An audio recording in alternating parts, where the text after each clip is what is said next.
Court is now in session. Please be seated. Good morning, Your Honor. May I proceed? Yes, please. Your Honor, we will call today. We have the matter of Commonwealth versus Lindsay Clancy. She is represented by Attorney Kevin Reddington. The Commonwealth is represented by Assistant District Attorney Jennifer Strike and Assistant District Attorney Jennifer. All right. Well, good morning, everyone. Good morning, counsel. Good morning, Ms. Clancy. All right. So can I see counsel sidebar, please?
set, Your Honor, thank you. Okay.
Your Honor, before the jurors come up. Sure, hold on.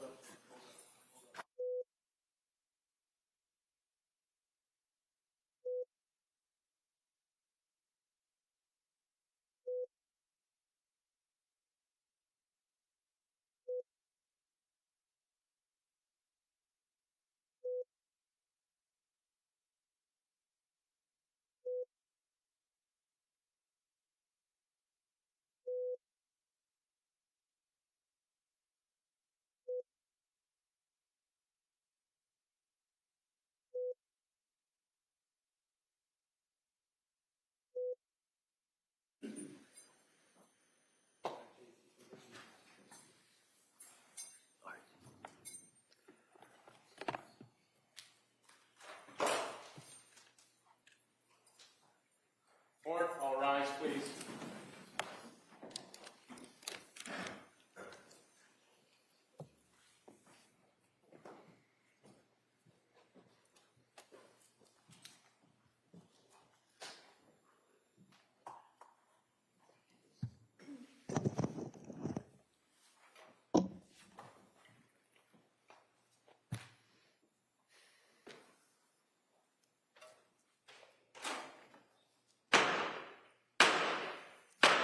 Hey, hey, hey, all persons having anything to do before the Honorable William Sullivan, Justice of the Superior Court, now sitting in Plymouth, within and for the Commonwealth. Draw near, give your attendance, and you shall be heard. God save the Commonwealth of Massachusetts. This court is now in session. Please be seated. Good morning, Your Honor, may I proceed? Please. Your Honor, before we go today, we have a continuation of the jury trial in the matter of Commonwealth versus Lindsay Clancy. Ms. Clancy is present. She is represented by Attorney Kevin Reddington. The Commonwealth is represented by Assistant District Attorney Jennifer Sprague and Assistant District Attorney Shannon Buckingham. Well, good morning, everyone. What I'm going to do is, I was looking for my little cheat sheet about the questions. I thought you could probably say them along with me at this point, but let me ask them just to make sure everybody's able to follow those instructions. So has any member of the jury read, seen, heard, or overheard anything from any source that would affect your ability to be a fair and impartial juror? Next question, is there any other serious matter or concern bearing on your service as a juror? In this case, anybody needs to bring to my attention? Again, as always, thank you for following those instructions. Now, what the schedule for today is that I would expect a longer day, all right, similar to some of the days we had earlier this week. So what we're going to do is we're going to return to the defendant who's going to call their next witness, and that witness is going to be testifying by Zoom or over the monitors that you're going to have here. Just there was an earlier witness, I think, who had also testified that way. And so the delay we had coming in here was just setting that up. It should be all set. They kept me away from all the technology, so I think it should be working pretty well. And then at that point, we'll see what we'll deal with after this witness, and then we'll go on from there. Okay? All right. Thank you. Mr. Reddington? Judge. I don't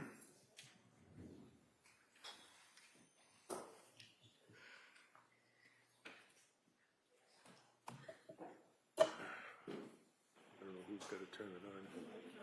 Okay, thank you. you please raise your right hand, sir?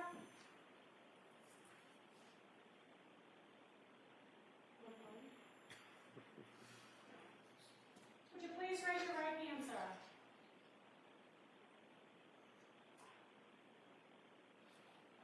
Do you solemnly swear that the testimony and the evidence you shall give to the court and the jury in the matter now pending between the Commonwealth and the defendant of the bar shall be the truth, the whole truth, and nothing but the truth, so help you God? I don't think there's volume. Would you turn on your volume?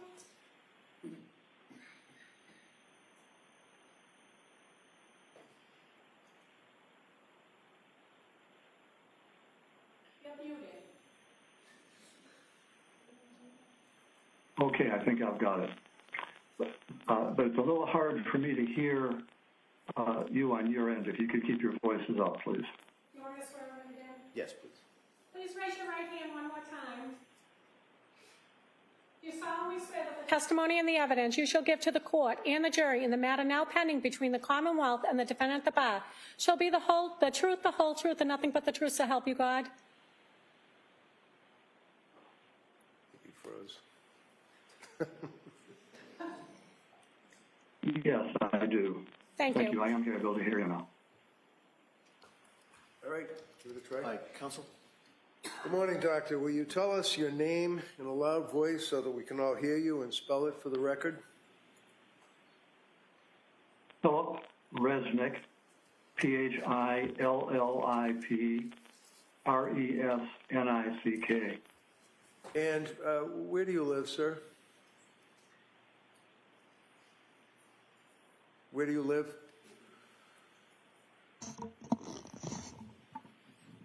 Can you hear me?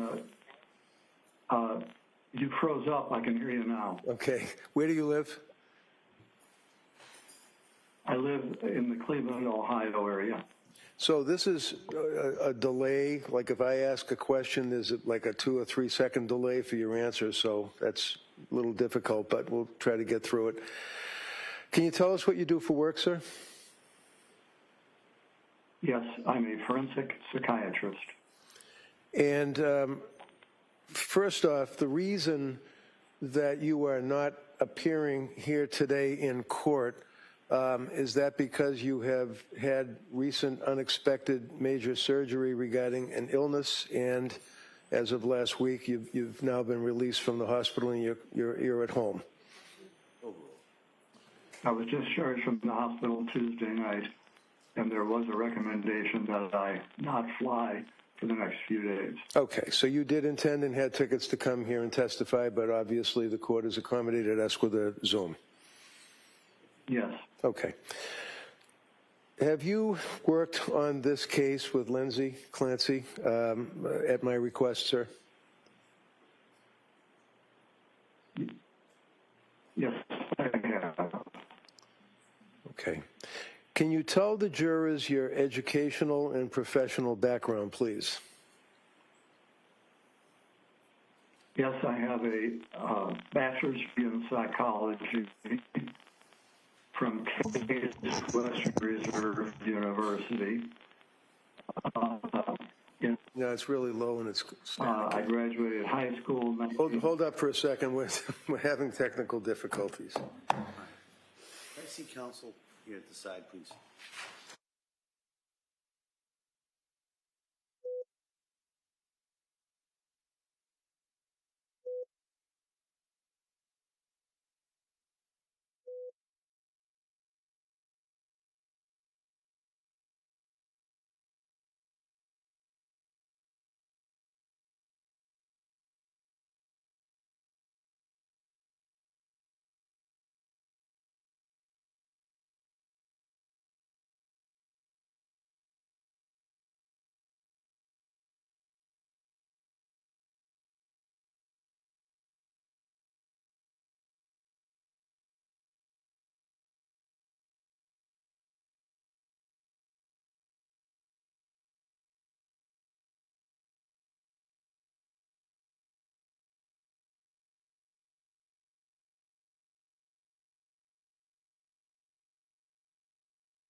Members of the jury, just like in the old days when you're watching TV, the little sign used to come up and say, technical difficulties. That's where we are. So what we're going to do is we're going to take a short break and have people who know more about this than I do to kind of readdress this, all right, to see if we can have a smoother presentation so you're able to follow and listen to the testimony without kind of being broken up and choppy.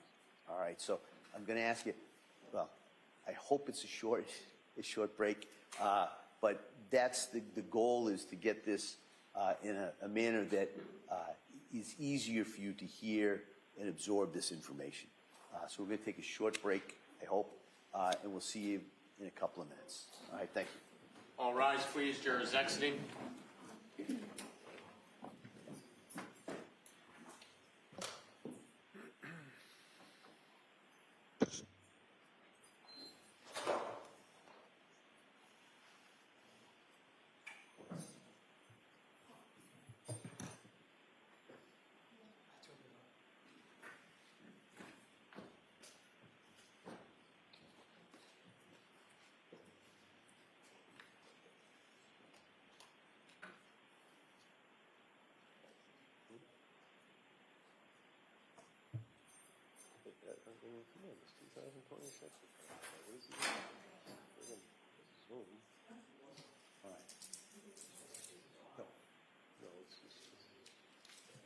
All right, so we'll be in a short recess. Yep. We'll kind of see if we get this working again, and we'll be out as soon as that's done. Court, all rise.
court is back in session. You may be seated. Your Honor, for the purpose of the record, we return back to the trial of Commonwealth versus Lindsay Clancy. All parties are present excluding the jury.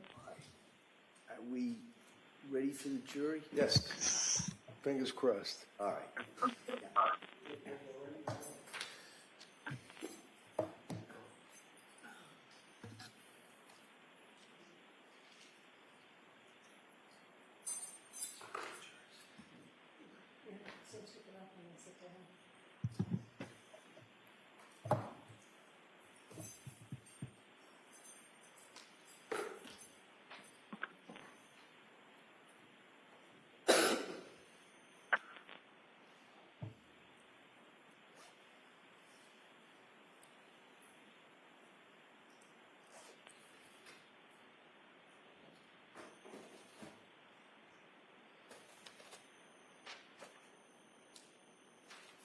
I'm leaving.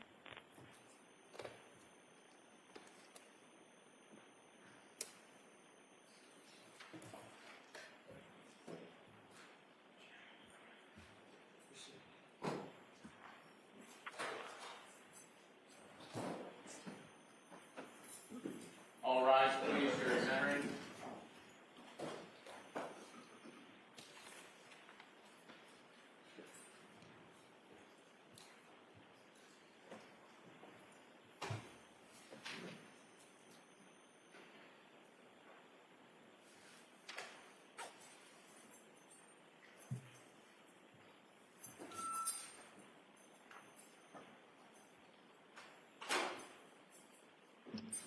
Court is back in session. You may be seated.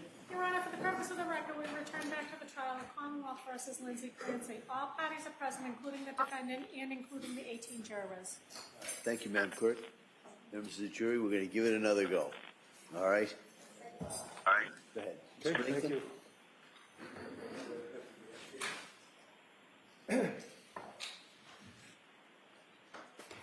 All right, Doctor, can you hear me? Yes, yes. Excellent. Tell us again your name for the record, just and spell the last name. Philip Resnick, P-H-I-L-L-I-P, R-E-S-N-I-C-K. All right, and you're going to have to speak a little slower, only because of the, the microphone. Okay. Tell us your background, sir. I know you're a physician. Tell us your educational background and your work history. I am a forensic psychiatrist, and I received a bachelor's degree in psychology in 1959 and a medical degree in 1963, both from Case Western Reserve University in Cleveland, Ohio. I then had a 1-month internship in a military hospital in Texas, and then I came back to University Hospitals of Cleveland, where I completed my residency in psychiatry. And do you have? Go further? I'm sorry. Go ahead. Go ahead. Yeah. Would you like me to? Yeah, you can continue. I interrupted. I apologize. Yeah.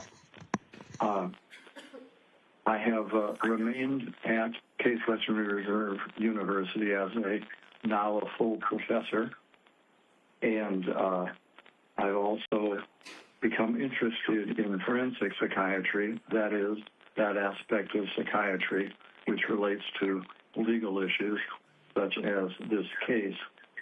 And I initiated a fellowship in forensic psychiatry in 1979 and directed that for 40 years. I also served as director of the Court Psychiatric Clinic in Cleveland, Ohio for over 40 years. Doctor, do you have board certifications as well? Yes, I'm board certified in psychiatry, 1971, and board certified in forensic psychiatry, 1979.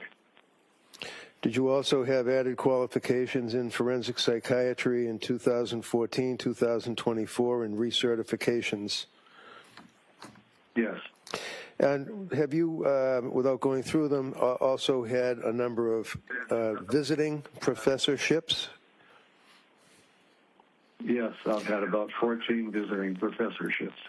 Now, Doctor, this case involves what I guess is referred to as filicide, F-I-L-L-I-C-I-D-E, I believe. Did I spell that right? Single L. Single L, okay.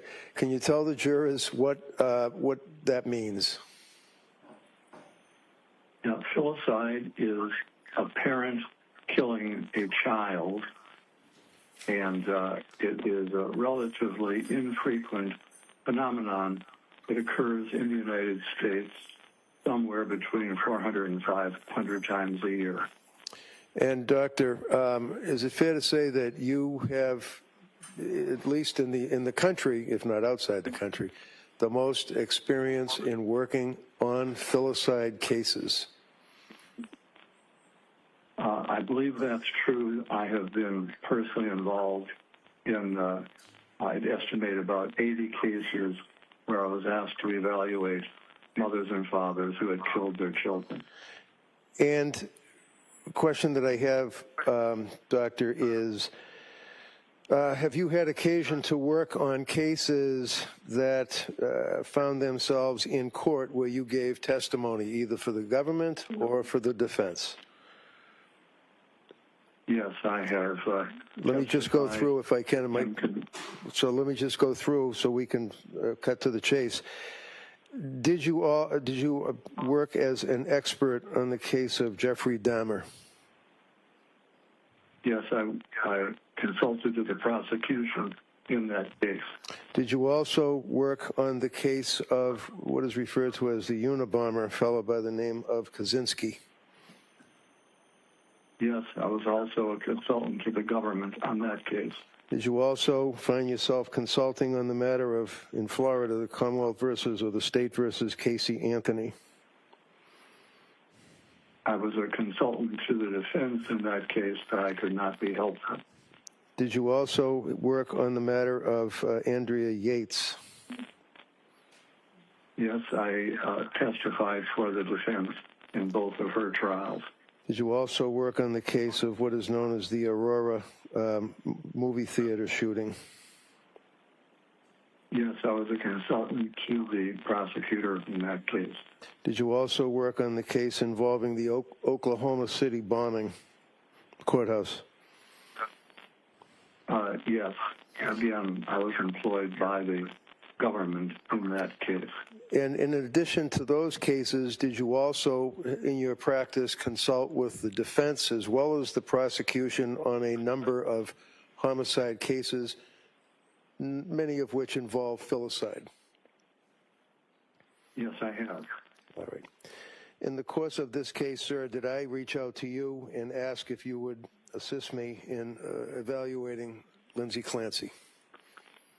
Yes, you did. And can you tell the jurors when and for how long you would actually interview, whether it would be Lindsay, whether it would be third-party contacts? Just give us an idea as to how you evaluated her.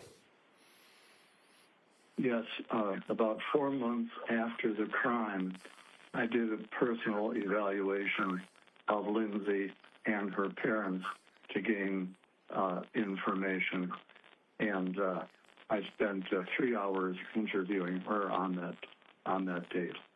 And how long did you spend interviewing third-party contacts of her parents? An hour and 50 minutes. And this would be in May of 2023? That's right. Where did the interview take place? The interview took place at Duxbury Hospital. Would that be, is that a hospital facility that's a mental institution in the city of Tewksbury? Tewksbury, yes. And Lindsay actually came and was living in Duxbury at the time of the incident. Is that correct? That's correct. All right. So can you describe for us, without getting into any statements that she made to you, tell us about the circumstances. How did she appear to you physically, and how was she able to answer your questions? Just tell us what her appearance was, her mood.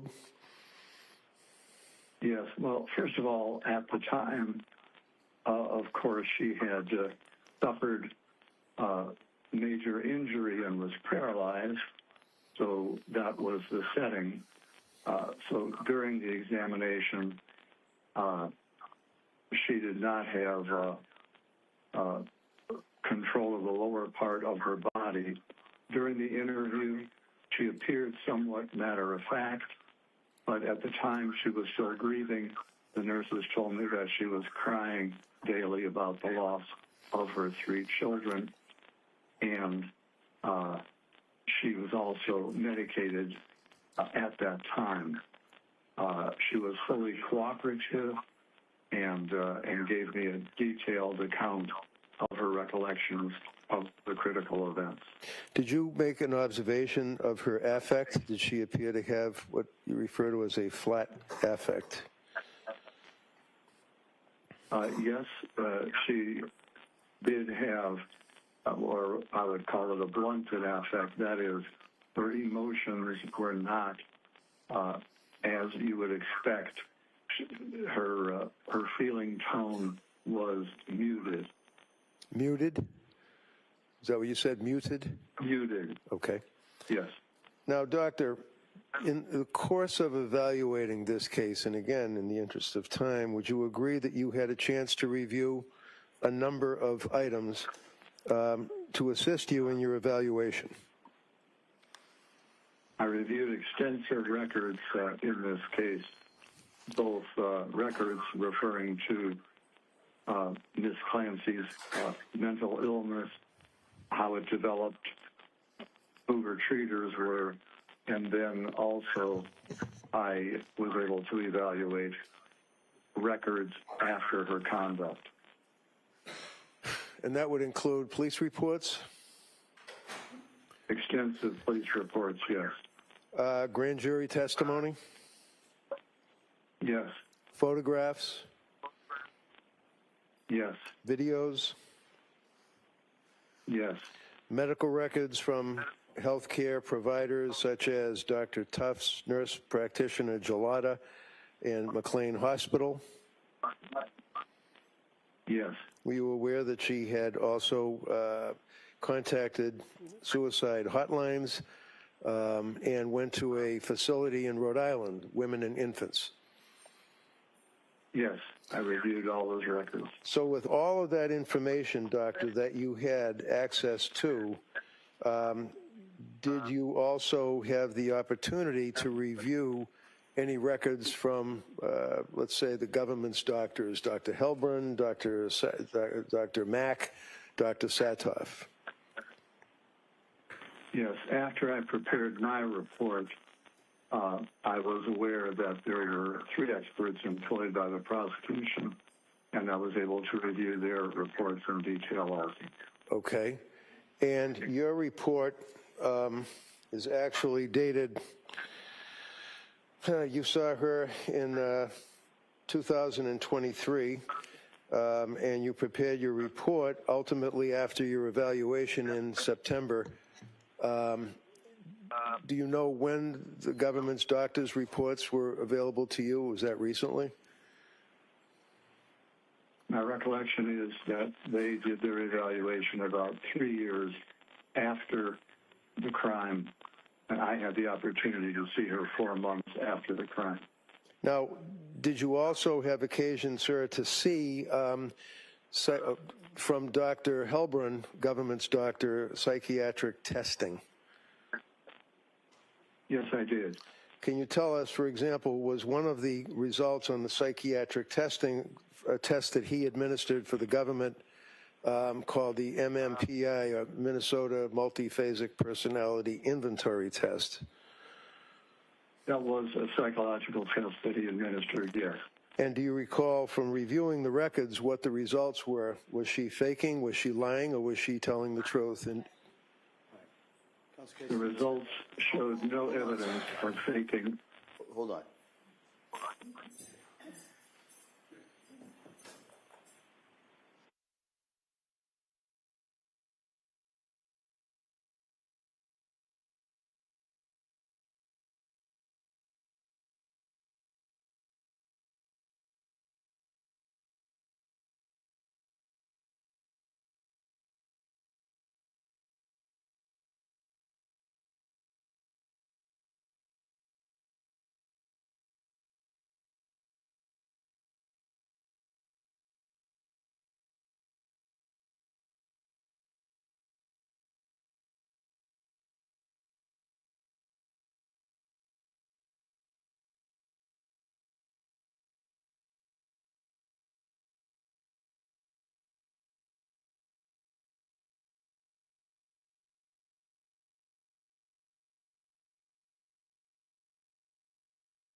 Okay, Doctor, I had asked you if you were aware that government's Dr. Halpern had administered the MMPI test and came to a conclusion as to whether or not Lindsay was telling the truth, faking, or exaggerating symptoms. And you relied on that test as a portion of your opinion. Is that right?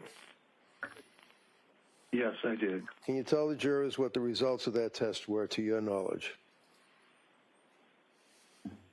The summary, the results were that Lindsay Clancy had a tendency to minimize and did not have a tendency to exaggerate what she was saying in her own symptoms. Did it also indicate that she was not, I think the terminology is faking or lying in her answers, but in fact was being truthful as best she could be?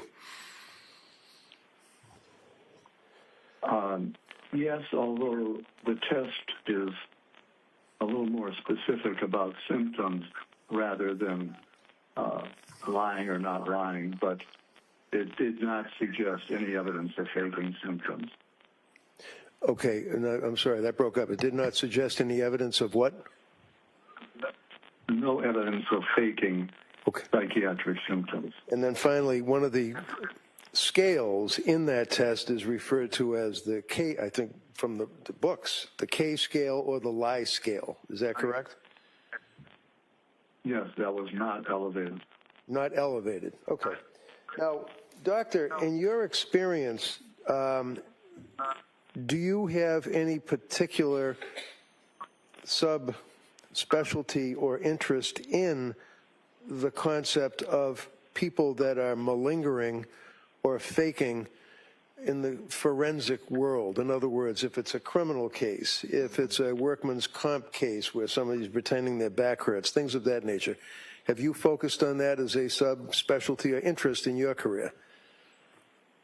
That has been a major interest. I've actually written 46 articles or book chapters in this area. The first was 1984, and over the course of that, of course, new research comes out.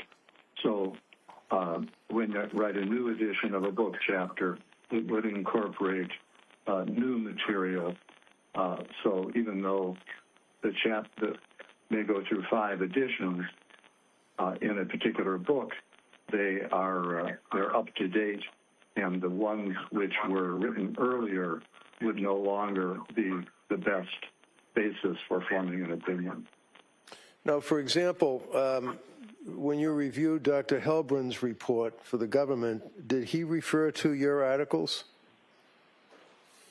He did refer to my research, yes. And was that updated research or was it old research that he referenced? He referenced older research. So can you tell us, Doctor, when you consider let me start over again. When you reviewed Lindsay's medical records, you also reviewed the psychopharmacology, in other words, the medications that Dr. Tufts and Gelada and all of these other doctors had prescribed to her during that period of time? Yes, I did. And have in mind your interview, the time that you spent with her directly reviewing all of the documents, all of the medical records, everything that we've talked about. And you're also aware from her, not specifically what she said to you, but you're aware of the circumstances from her recollection as to the killings that she told you. Is that correct? Yes, as well as the journal she kept and other evidence of her thinking and symptoms as the time approached for the crime on January 24th, 2023. Okay, and you were also aware of her access to her cell phone, doing Google searches and looking up medications during that period of October, November, December, and January. You're aware of that, correct? Yes.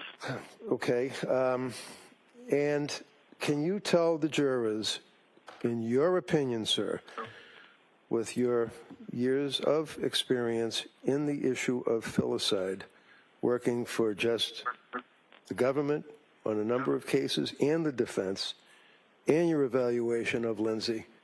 Can you tell this jury your opinion as to whether or not at the time of the killings that she was suffering from a disease or defect that impaired her ability to substantially appreciate and or conform her conduct to the requirements of the law? Well, sure. Let me begin with the issue of whether she had a mental disease or a defect. Ms. Clancy had a severe depression. There is a book called the DSM, or Diagnostic Manual, prepared by the American Psychiatric Association, which lists criteria for various diseases. So in the diagnostic manual, for example, one needs to have 5 out of 9 symptoms to make a diagnosis of major depression. And Ms. Clancy, as she approached the date of the crime, actually had 7 of the 9 symptoms and was severely depressed. So that in addition to that, she had some earlier evidence of what's called a mild mania, and that fits together in what's called bipolar 2. So in other words, it's a type of bipolar illness where there is more frank depression, severe depression, but the manic aspects are not as severe. So my final diagnosis of her was called bipolar 2 with a severe depression on January 24, 2023. And from reading the reports of all of the experts that will be testifying, no one failed to diagnose a major mental disease on the day of the crime. Now, doctor, in the course of that diagnosis, have you considered the concept of postpartum depression and or postpartum psychosis? Yes. And can you tell the jurors how that... First of all, I'm sorry. Can you tell the jurors how that factors into your diagnosis and opinion? yes, Ms. Clancy had a history of anxiety and difficulty with each of her children. It was minor with her first child, more significant with her second child, and on the occasion of Callan's birth, things went well for the first 3 months, but then Ms. Clancy became very anxious and depressed, and it took quite a toll on her. And I believe the jury has heard from various treaters, such as Dr. Tufts and Nurse Delata and others, and her own anguish about how depressed she was, where she actually felt she couldn't function, her brain was damaged, she would never be the same. So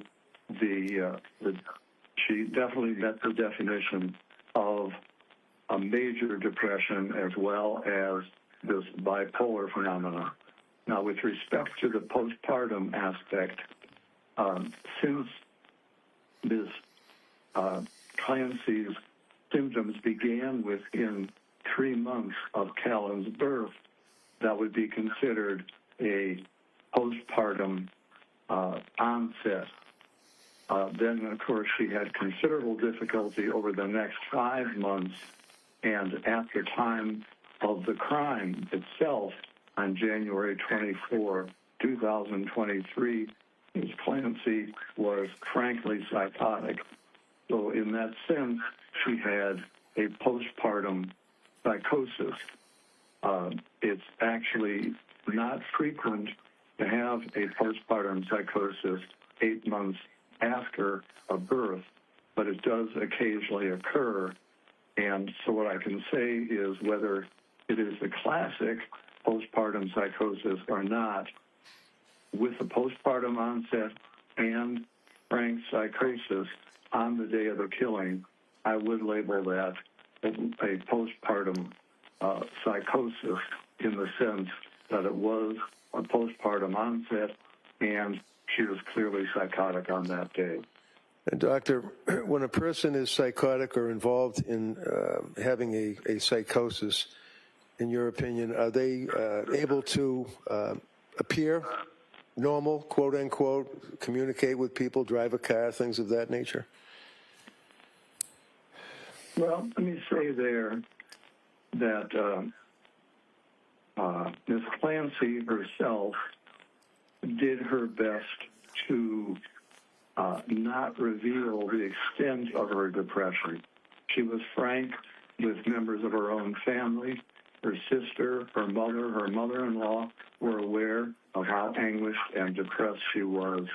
But with more casual friends, she tended not to show the extent of her depression.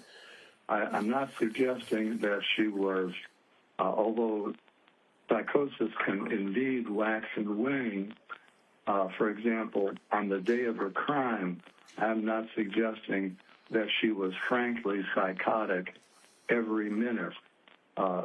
She was functioning.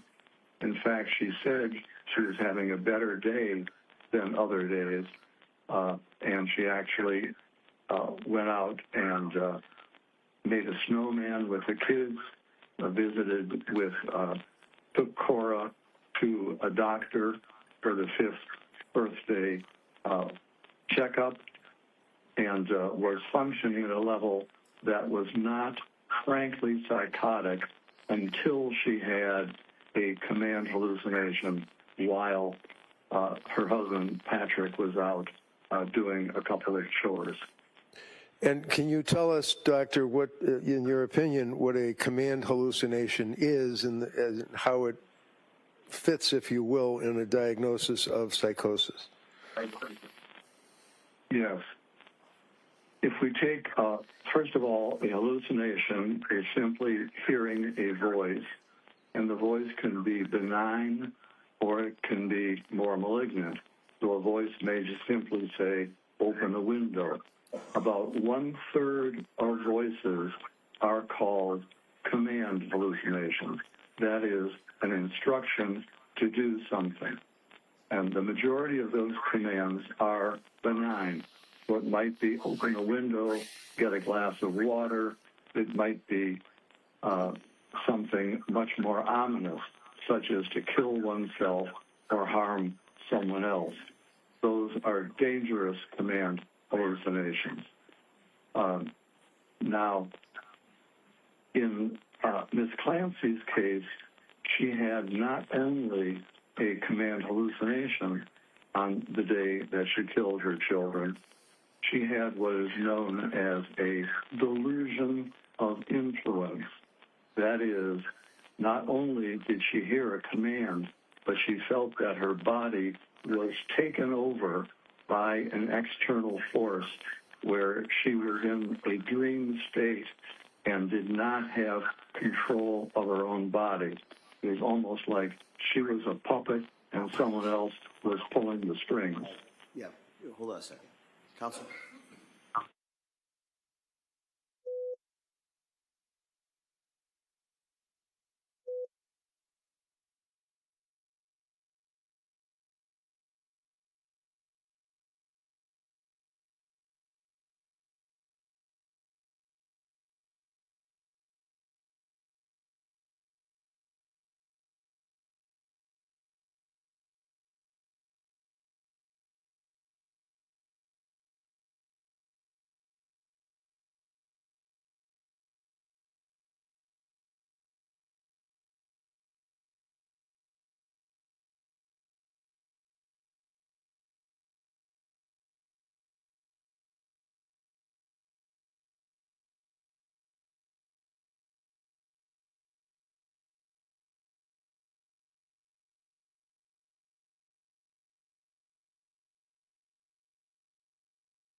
Members of the jury, I want to give you an instruction at this point. I'm going to go into this also a little bit later when I give you the full instructions at the end of the case. But you are not to consider the defendant's statements to any psychiatrist or psychologist as establishing the truth of any facts that are contained in that sentence, in those statements, all right? The defendant's statements to any psychiatrist or psychologist for purposes of evaluation cannot be considered by you as evidence of premeditation, extreme atrocity or cruelty, or specific intent to kill. Such statements are admissible only as they relate to the basis for the doctor's opinion of the defendant's mental condition. All right, and I'll go into that a little bit later. Okay? Go ahead, Mr. Riggs.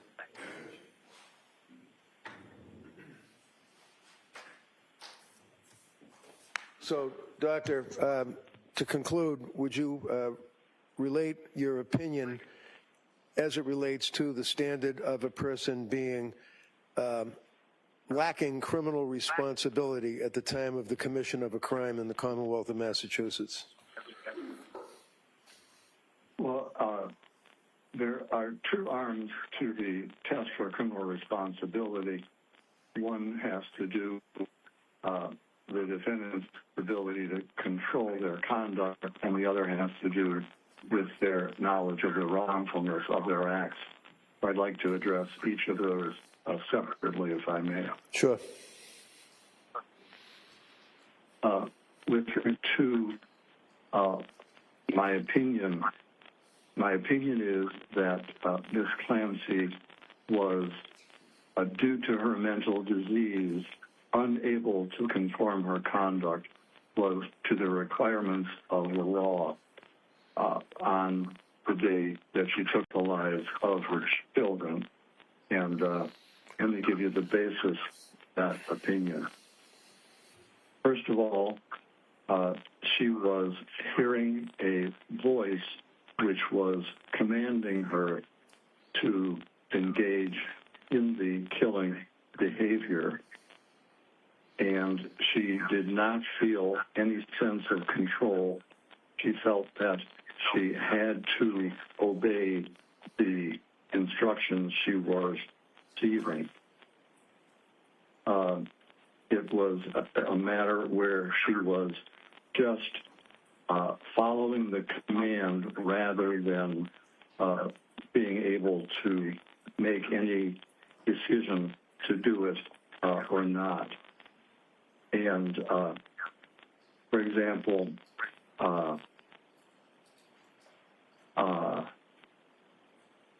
I asked Ms. Clancy. No, you can't say what you talked. Doctor, you can't. You cannot say what she told you. All right. Okay. All right. I will not do that. Let me just make sure I'm covering other aspects of this. The second evidence that she was lacking control is the fact that she made a severe suicide attempt, also based on the command hallucination that she heard that day, so that she not only cut her throat and jumped out of a window, she very much wanted to die. Now, in my research on women who kill their children, I've divided the motives into 5 categories, and I want to look at how Ms. Clancy did to those motives. So tell us the 5 categories. Yeah, the 5 categories are: first, altruistic filicide. What does that mean? What does that mean, altruistic filicide? Altruistic filicide occurs when a murder is committed out of love rather than hostility. It is an effort on a mother's part to do what is best for the child. They may believe the child is, they may have a delusional belief the child is about to be tortured, in their delusional mind, and they take their life in doing what they believe is in the best interest of the children based on their delusional idea. Altruistic filicide also occurs when a mother may plan to take her own life, and in her psychotic thinking and severe depression, it is distorted, and she may believe that the child will be worse off if she remains alive. So, for example, in Ms. Clancy's case, she believed that, as the jury has already heard, she was obsessional about caring for her children.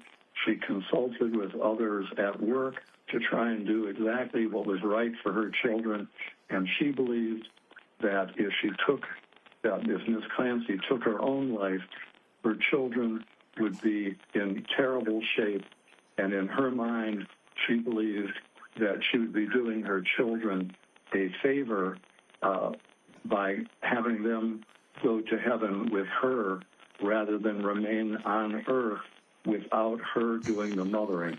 Her mind was very distorted like that. Okay. So if you could just tell us the other titles of the other 4 types that you were referred to. Just tell it without getting into detail if they don't apply to Ms. Clancy. All right. The second category does apply to Ms. Clancy, and that is it's called acutely psychotic filicide. Okay. And this occurs when someone is frankly psychotic. They may have delusions or hallucinations.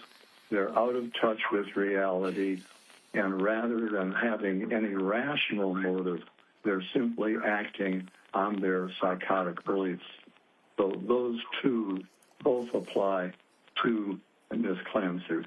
The other 3... Okay, go ahead. I'm sorry. Go ahead. No, that's right. Just give us the other 3, the captions of them. The other 3 which do not apply, one is called child maltreatment, in which a parent may shake the child to death or throw a child against a wall in an abusive manner. The next category is unwanted child, where someone, just for their convenience, the child is a burden, and they kill the child for that motive. And the final motive is spouse revenge filicide. That is, someone hates their spouse so much that they're willing to sacrifice the child as a way to punish the spouse. And the 3 latter categories clearly do not apply to Ms. Clancy. She loved her husband, respected her husband, had a good marriage. She never spanked or ever abused her child, and all of her children were wanted. In fact, she planned to have a 4th child. So those 3 categories clearly do not apply.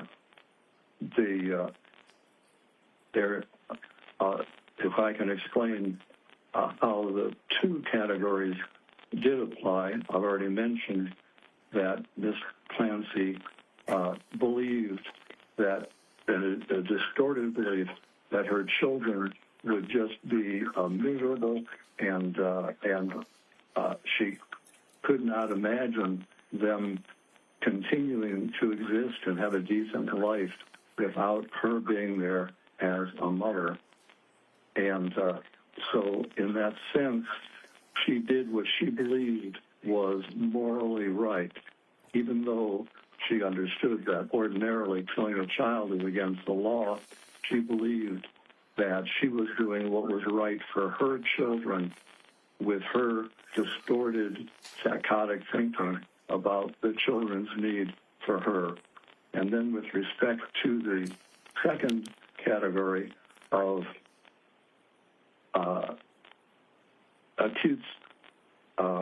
acutely psychotic, Ms. Clancy was under the influence of a command hallucination and idea of influence, so that at that time, rather than the ability to make a rational decision.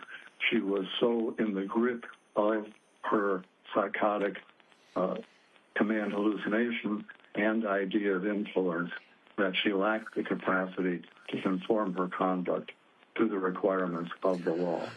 Okay. And Doctor, pretty much finally, there's been some questions or allegations that Ms. Clancy did not provide information to her health care providers about her adverse effects of medication that she had been prescribed. Do you agree with that from your review of the medical records, or did she, in fact, tell her health care providers how she felt as a result of what she perceived to be the medications that were prescribed? It's my opinion with reasonable medical certainty that Ms. Clancy was actually a more sophisticated patient than most, and she was forthcoming in conveying her symptoms. The one area in which she was not fully revealing was the area of when she had an impulse to harm her children, and that was because she had a rational belief that her children may be taken away from her by a social service agency. She had an irrational belief that if she even entered a medical hospital, that her children would be taken away. So that is the one area in which she was not fully forthcoming. Now, Doctor, in your experience, do you find that many women that are caretakers of children postpartum, after the child is born, that are having these intrusive thoughts and having these dark thoughts are in fact afraid of reporting them because of that very reason that you're talking about? Sustained. Yes, as a matter No, of fact. you can't answer that. Phrase that. Okay. It's also been mentioned here a couple of times that she hasn't killed herself yet, even though she's in the Tewksbury Hospital. Can you tell the jurors briefly, while she's in the Tewksbury Hospital, what are the circumstances of her confinement and what type of care is being provided to her as it relates to whether or not she, or why she hasn't killed herself yet? Well, Nancy, indeed, there is evidence of her going suicidality to such an extent that she is never allowed to be out of the presence of a staff member. Even when I conducted an examination of her and requested privacy, a staff member had to be present. So her ability to take her life in view of her process and observation is and she recognizes that, so that the reality is, no matter she does not want to live at any point, she has no choice but first to live at this time. Thank you very much, Doctor. You have to answer some questions from the DA. Your Honor, at this point, I would like to, because I'm looking at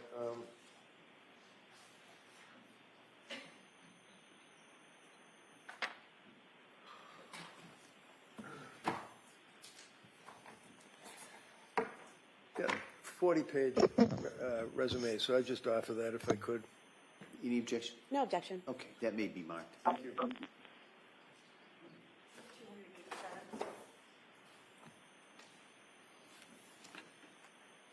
If I may? Yes, please. Good morning, Dr. Resnick. Good morning. In addition to the evaluations that you do, is it true that you've also taught some courses to other forensic psychiatrists and psychologists about how to testify in cases like these? Yes, I have. And you teach them how to answer questions and how to dress and how to appear believable and trustworthy, correct? That's correct. And in one of your trainings, excuse me, Do's and Don'ts of Depositions by Dr. Philip Resnick, in your course description, you state information beyond the question should not be volunteered because it will open up new areas for questioning, provide ammunition for attacks, eliminate the opportunity for surprise, and information fails to get to the jury, correct? That's correct. So you teach other psychologists how to hold back information in the discovery process to surprise the other side. No, that's not it. And I'm not excited. Now, a woman who kills her child can have more than one motive, correct? Yes. And actually, the most common motive for women who kill their children is fatal maltreatment or child abuse, correct? That's correct. And in fact, most women who kill their kids don't do it due to mental illness, correct? That's correct. And in fact, there's a quote from you in an article, Child Murdered by Mothers, Patterns and Prevention, where you say, quote, more filicides occur due to fatal maltreatment than because of maternal psychiatric illness, correct? Correct. You also have written about parents having significant emotional devastation after killing their children, correct? Yes. And in fact, you've written in, it's a chapter 6 of Family Murder, Child Murder by Parents, in the Aftermath section, you've written, quote, these life events are likely to prolong the parent's depression. The anniversary of the children's deaths and exposure to things that remind the parent of it are likely to be upsetting, correct? Yes. Things like birthdays and holidays and the anniversary of the killings would all be something that would be upsetting, correct? They sometimes are, yes. Now, you've written a lot about malingered psychosis, correct? Yes. And malingering psychosis, you can have a mental illness and your malingering could be exaggerating those symptoms or saying you have psychosis symptoms when you don't, correct? That's correct. And one of the things that you have written, and there's an article that you wrote called Faking It, you've written in here, quote, command auditory hallucinations are easy to fabricate. Persons experiencing genuine command hallucinations do not always obey the voices, especially if doing so would be dangerous, correct? That's correct. You've also given some points to other practitioners. If you, quote, if you suspect a person of malingered auditory hallucination, ask what he or she does to make the voices go away or diminish in intensity, correct? Yes. Because typically someone who hears a voice telling them to do something horrible like kill their child will try to resist that voice initially, correct? That there's variability. Some do and some don't.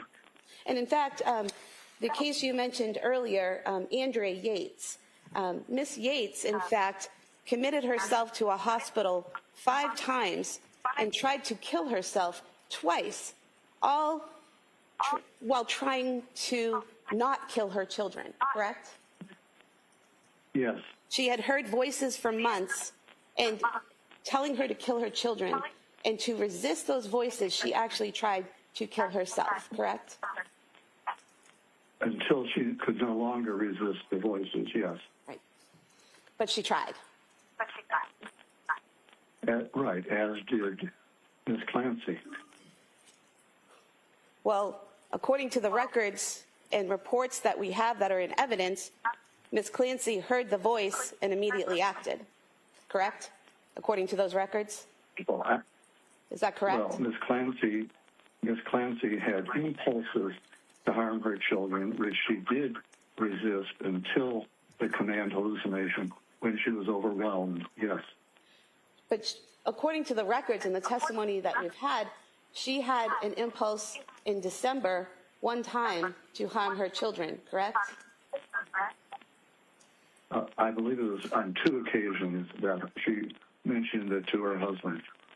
And then never again after that until her kids were killed, correct? There were only 2 occasions she mentioned it, but she referred to having these horrible impulses. So that suggests to me she was dealing with it on an ongoing basis, although she mentioned it only twice to her husband. But she never said she had thoughts to kill her children. She said she had thoughts to harm her children, correct?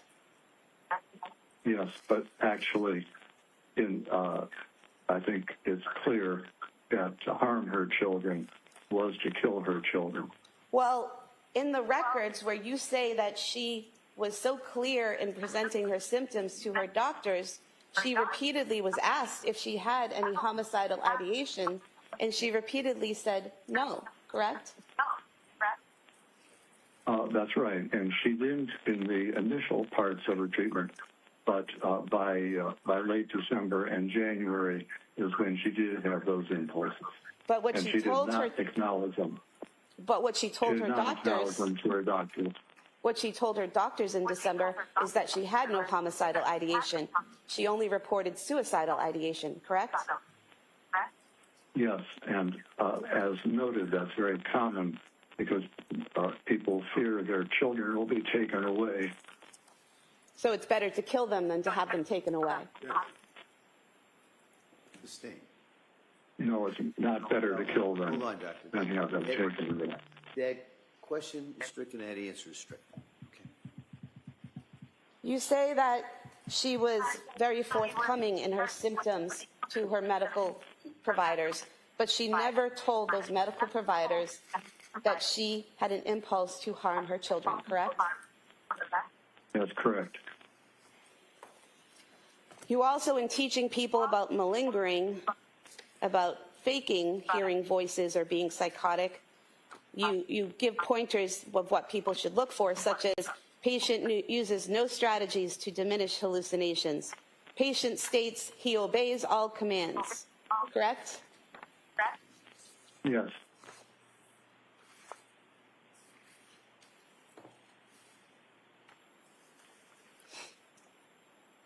You also, in a podcast, evidence entitled Identifying Malingering with Dr. Philip Resnick, you were asked about malingering, and you said, and asked about hearing voices, and you said, quote, so a common example I'll use in teaching is if you hear a voice out of the blue that says, kill your mother, your moral fiber would cause you to hesitate. But if you have concurrent delusion that your mother is an evil wizard, you're more likely to act on that command hallucination, correct? Correct. And there's no evidence in the records or in the testimony that we've had thus far that Ms. Clancy believed that her children were evil or that they were possessed or that there was any danger posed by them or to them by such forces, correct? Instead, Ms. Clancy Well, it was a had yes or no question, doctor. No, go ahead. You can answer that.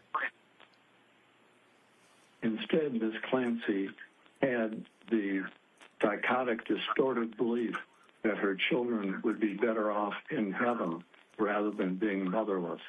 So that was her psychotic distortion, coupled with the command hallucination. So she met the exact requirement you're referring to.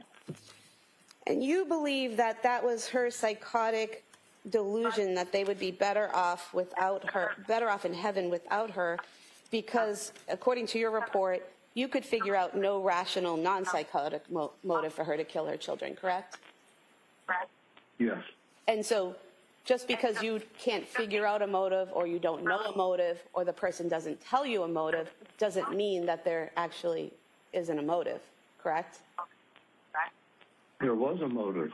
But that's not what I asked mentioned the you. motive I did not already. ask you about Ms. Clancy. I said, just because someone tells you that they don't have a motive or you can't figure out a motive doesn't mean they didn't actually have a motive, correct?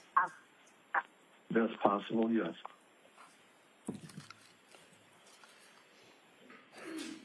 You also state in another article, Identifying Malingering with Dr. Philip Resnick, you point out that the rapid resolution of symptoms with medication can be a red flag. as genuine psychotic symptoms usually take longer to subside, correct? That's correct. Were you aware from the Tewksbury records that on page 1136 it says Ms. Clancy has been clinically stable since her admission. There have been no events of affective, cognitive, or behavioral instability since her admission, and that Ms. Clancy has not evidenced any challenges in accepting and conforming to the rules and standards.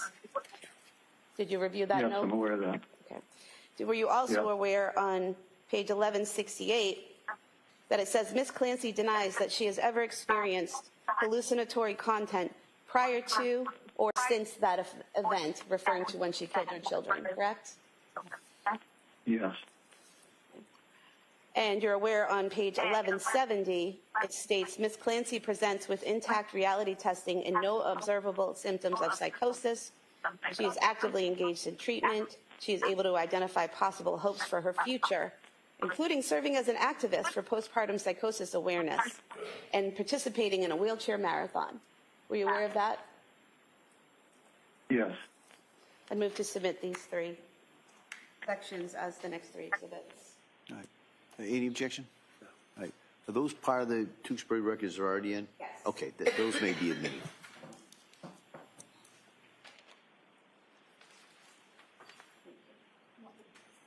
Yes,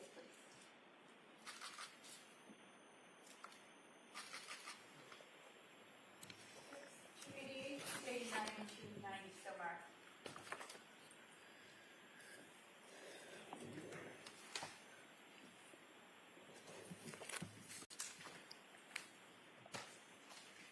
Doctor, you mentioned that when you interviewed Ms. Clancy, you spoke to some nurses who told you she had been crying every day, correct?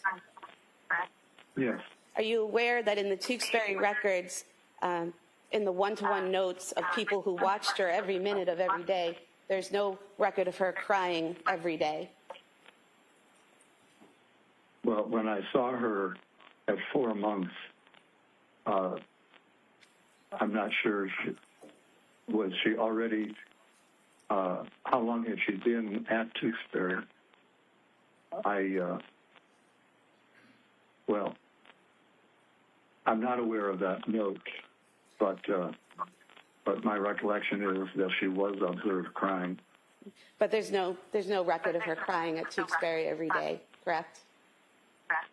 I have no knowledge of it.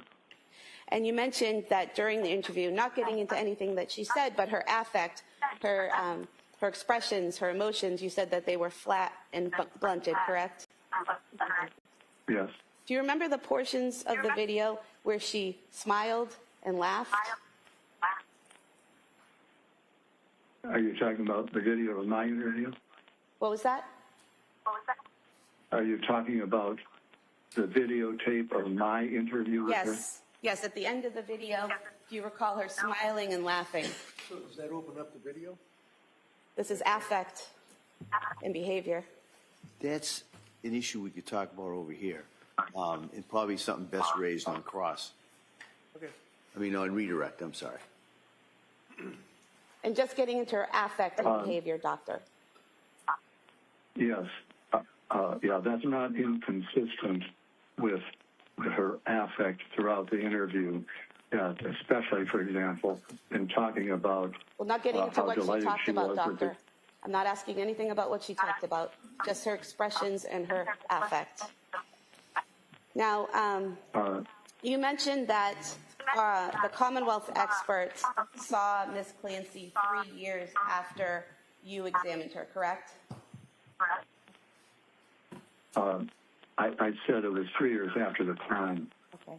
And you're aware that the Commonwealth was not permitted to interview Ms. Clancy until after defense had filed a notice of their defense and we'd been given permission by the court to have our experts interview her, correct? Yes. And you're aware that did not occur until approximately 2.5 years after the incident, correct? Yes. Now, you mentioned that postpartum psychosis doesn't typically happen 8 months after a child's born, correct? Yes. In fact, typically, it's within 4 weeks of a child being born, correct? Most often, yes. And you mentioned that her postpartum, Ms. Clancy's postpartum symptoms began within that 3-month time frame of postpartum. Do symptoms have to occur within that 3-month period to be postpartum? Well, there's a wide range of definitions of postpartum. Some scholars in the area make it the whole first year, others 3 months, others 4 weeks. And in fact, her seeking help from a psychiatrist happened in September, which would have been 4 months after she gave birth, correct? Correct. You mentioned that Ms. Clancy was able to hide her symptoms of depression from her friends, that she was open with some people, but she was able to hide those symptoms from friends and other people she interacted with, correct? Yes, hide the depth of her depression. And so she was able to control and conform her behavior to situations in which she did not want to show people how she was feeling, correct? Sure, very common.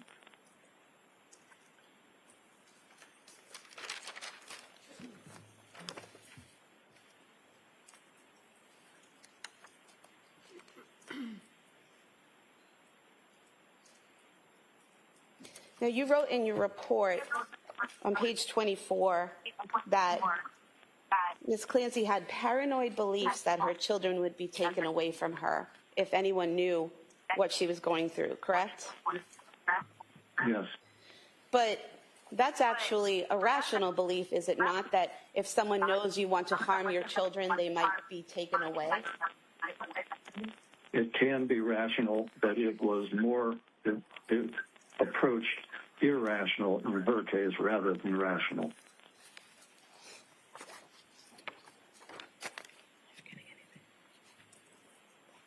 I have nothing further. Your redirect? Bless you.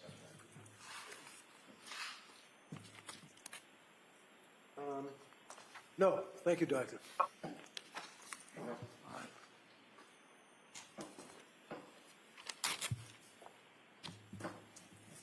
All right, so if we could turn off that. Thank you, Doctor. Thank you.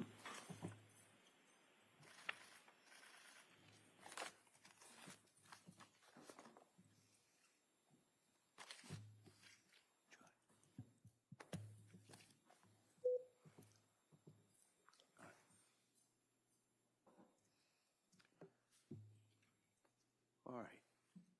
Reagan. Your Honor, Lindsay Clancy rests her case. All right.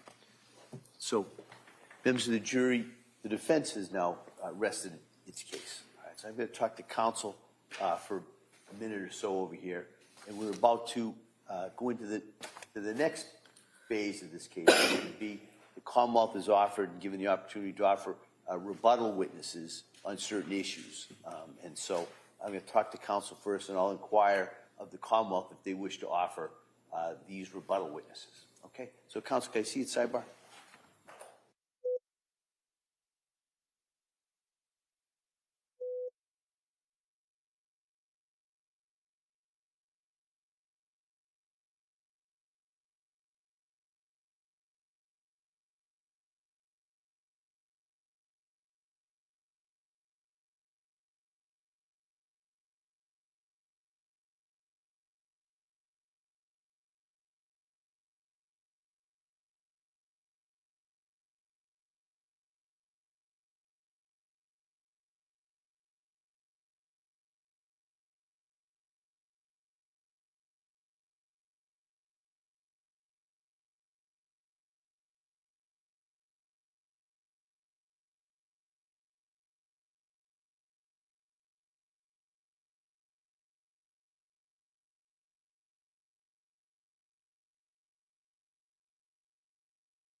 Attorney Sprague, does the Commonwealth wish to offer any rebuttal? Yes, Your Honor. All right. If you call your next witness, please. Commonwealth will call Dr. Abram Mack.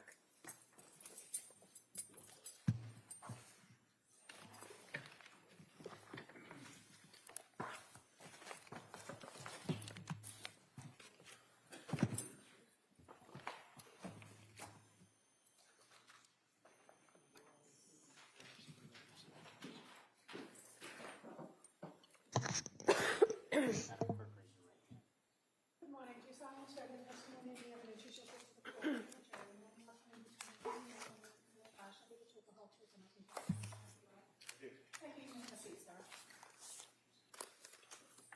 All right. Good morning, Doctor. Morning. All right. I just ask you to keep your voice up so the jury can hear you. And with that, Attorney Buckingham, please. Thank you. Good morning, sir. Good morning. Could you please tell the jurors your first and last name? Avram Mack. And would you spell your name for the record, please?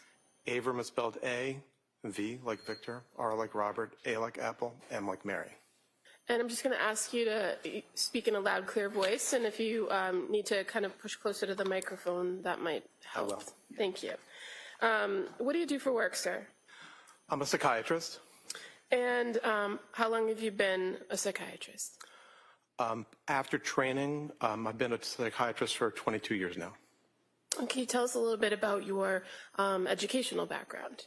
Sure. I went to the University of Michigan College, Cornell University for medical school. I was here at the Brigham for residency in psychiatry. And then that was followed by a fellowship in child psychiatry at Columbia University and a one-year fellowship in forensic psychiatry at New York University. And what do you do now? What's your area of practice now? I'm a psychiatrist. For all these 22 years, I've been serving in a lot of different roles. Currently, I'm a professor of psychiatry at Thomas Jefferson University in Philadelphia, and I see patients at a child hospital called Nemours.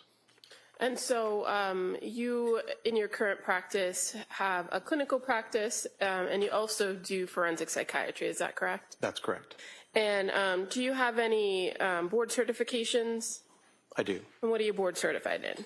I'm board certified in psychiatry, child and adolescent psychiatry, and also forensic psychiatry.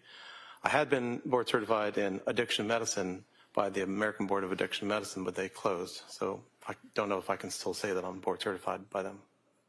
Okay. And to what extent are you engaged in the forensic psychiatry?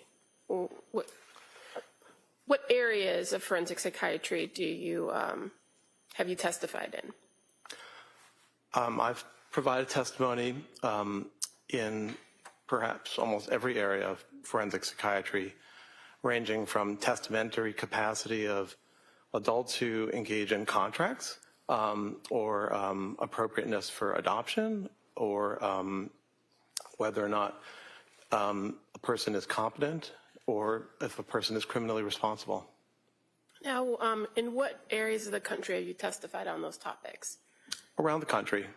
I'm not sure how many states I've testified in, but I've been engaged in reviews or investigations of cases in, I think, more than half the states.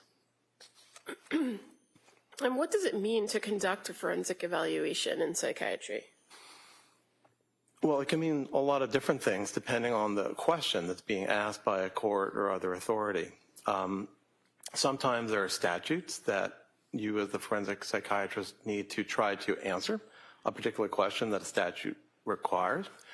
Or sometimes it is a matter of giving an opinion, say in a civil case, where it's your understanding of, say, the degree of harm that the person has experienced. Sometimes great, sometimes not so great. And you, in your experience, have testified as a forensic psychiatrist in both civil and criminal matters, correct? Correct. And are you aware of a difference between forensic psychiatry versus forensic psychology? There are differences, aside from the fact that they're different professions, but they both cover mental health. There are different rules that apply to forensic psychologists in their carrying out their roles as psychologists. Now, when you mentioned that you have done some work and testified in matters regarding criminal responsibility, right? Correct. And you're aware that different states have slightly different statutes when it comes to criminal responsibility. Yes. And so in this case, you were asked to review the matter of the Commonwealth versus Lindsay Clancy, correct? Yes. And so in order to do that, did you review the statutes here in Massachusetts regarding criminal responsibility? Yes, I did. And can you tell us how it came that you were involved in this case? I was asked by the prosecutor's office to be involved as a psychiatrist reviewing the matter. And when you're asked or you're retained by either side in a case, defense or prosecution, what is the goal of the evaluation? Are you just trying to advocate for the side who hires you, or are you conducting an independent evaluation of the evidence? You're overruled. You can answer. Well, to answer your question, certainly the goal is to provide an independent evaluation, or one would also add to provide clarity and to say what can be said. In criminal matters, sometimes it's a very certain question that it's either a yes or a no. In other matters, it's not always necessarily a strict yes or no.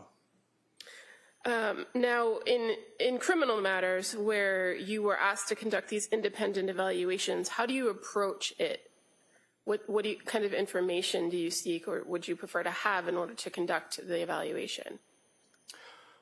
Well, generally one starts with the statute and then tries to gather or review what information exists to understand the mental state of the person, if that's pertaining to the particular statutory question, and to understand the mental history and the mental state of the individual, and to see if that can be applied to the questions at hand. And so what types of records are you generally looking at when conducting a forensic evaluation for something like criminal responsibility? Well, one would certainly want to review psychiatric records if they exist. Ideally also to have examined the individual and to gather information, not only historical information from the individual, but to do, in that sense, an examination in real time. And that provides you the information, what we call a mental status examination. Okay. Other records are also important: medical records, educational records, and other records that describe the individual. And when we're talking about a criminal case, fair to say you review the entire criminal file too, right? Yes. And when you're doing these evaluations and creating a database of this particular information, are there any limitations to your opinion or evaluation? I'm not sure how you mean that. Well, when you have these evaluations that you're conducting, namely for criminal responsibility, do those evaluations, are they limited based on the information that you have? Meaning, if you don't have everything at the time you do your evaluation, is there kind of a caveat to your opinion? Well, when I write an opinion or state an opinion, it is based on the totality of the information that I have. If additional information comes along, I am open to receiving that and integrating that into my understanding of the totality. Now, when you interview the individual in these evaluations, the purpose of the interview or purpose of your contact with them is not to provide treatment, correct? Correct. And the opinion that you reach ultimately is based on the defendant's mental state, correct? To the extent that impacts the question, yes. Okay. Well, when we're talking about criminal responsibility, you'd agree that's the kind of the central issue, is the person's mental state at the time of the alleged offense, correct? That's correct. Okay. So in Massachusetts here, with the question of criminal responsibility, are you aware of what the standard is? Yes. And what is it? Well, it uses particular language based on the common concept throughout the country called the McNaughton standard. And I could read to you the specifics of the language, but effectively it refers to two pieces. Well, actually it starts with three. One is, did the person have a mental disorder at the time of the event? And then secondly, the two prongs speak to specifics about the mental state at the time. One being, and I would want to refer to the actual statute. Well, if we can, maybe we break that down for the jury. Yeah. So the first part of this for criminal responsibility is the question of, does the person suffer from a mental disease or defect, correct? Correct. Objection to the leading. Let's see if he knows. Yeah, if you just ask him. I can rephrase He's aware, that. and if you want to refresh his memory, you can. Well, you've already testified the first part of the analysis, and I think you used the terminology mental disorder. Yes, I did. And you're aware that a mental disorder is a clinical term. Yes. I'm sorry, I didn't hear that. I apologize. What was that? A mental disorder is a clinical term. The terminology mental disease or defect, are you aware that's a legal term? Okay. Okay. Well, so when you are conducting evaluations for criminal responsibility. Is that an answer? Yes. Said, I'm okay. sorry. Yes. Yeah, all right. When you're conducting an evaluation for criminal responsibility and you're trying to determine whether a person suffers from a mental disease or defect, do you look to mental disorders to see if that meets criteria? I would evaluate if the person has ever had a psychiatric or a mental disorder. And what kinds of tools do you have available to you to do that? Well, there are two tools. One is gathering of historical information, and the other is the information you gather from actually seeing the person face to face. And as a psychiatrist, that's something you do in your clinical practice all the time, right? Correct. Because one of the main things you're going to do is look to try to diagnose an individual. Correct. And so how do you go about determining that if a person has a mental disorder? In psychiatry, we make diagnoses in a descriptive manner. We look to see ways in which the individual has symptoms or signs of mental disorders or mental defects or psychiatric disorders. So in particular, one will start with trying to gather as much information as possible about what are the things that bother the individual. That may be their mood, that might be things that they get anxious about, that may be abnormal movements that they make. And that will also be aligned with understanding their medical condition, any medications that they take, any substances that they use. There's an array of information, sets of information that one gathers in that portion where you ask questions. But effectively, you're asking questions about symptoms. And one is trying to understand not just symptoms, but the degree of impairment that symptoms might be causing an individual. And do you work with any sort of tools that help you identify particular characteristics of symptoms associated with disorders in your field? Well, at times, individuals use scales or tests, which can be psychological tests or scales that ask particular questions. Or other times, you might use tests that are biological tests, like the person's brain waves, called an EEG, or laboratory tests. When you're talking about diagnosing an individual for any particular mental disorder, are there specific criteria for different types of disorders? Yes, there are. And is there a source that you use as a psychiatrist in order to identify the criteria for different disorders? We use a text called the DSM, otherwise known as the Diagnostic and Statistical Manual. It's currently in its 5th edition, or actually a revision was made of its 5th edition. And so that text, which is created and vetted by a large number of professionals, provides criteria for the different disorders, and these are known as operational criteria. In psychiatry, there aren't necessarily gold standards that you can use for diagnosis, like finding a bacterium or finding an anatomical tissue. So for the last 60 years, 70 years, psychiatry has turned to agreed upon definitions that are listed in the DSM. Okay. And you said it's not the end-all be-all, right, of diagnosing. You use your training and experience as well. but it's a tool that you use. Well, they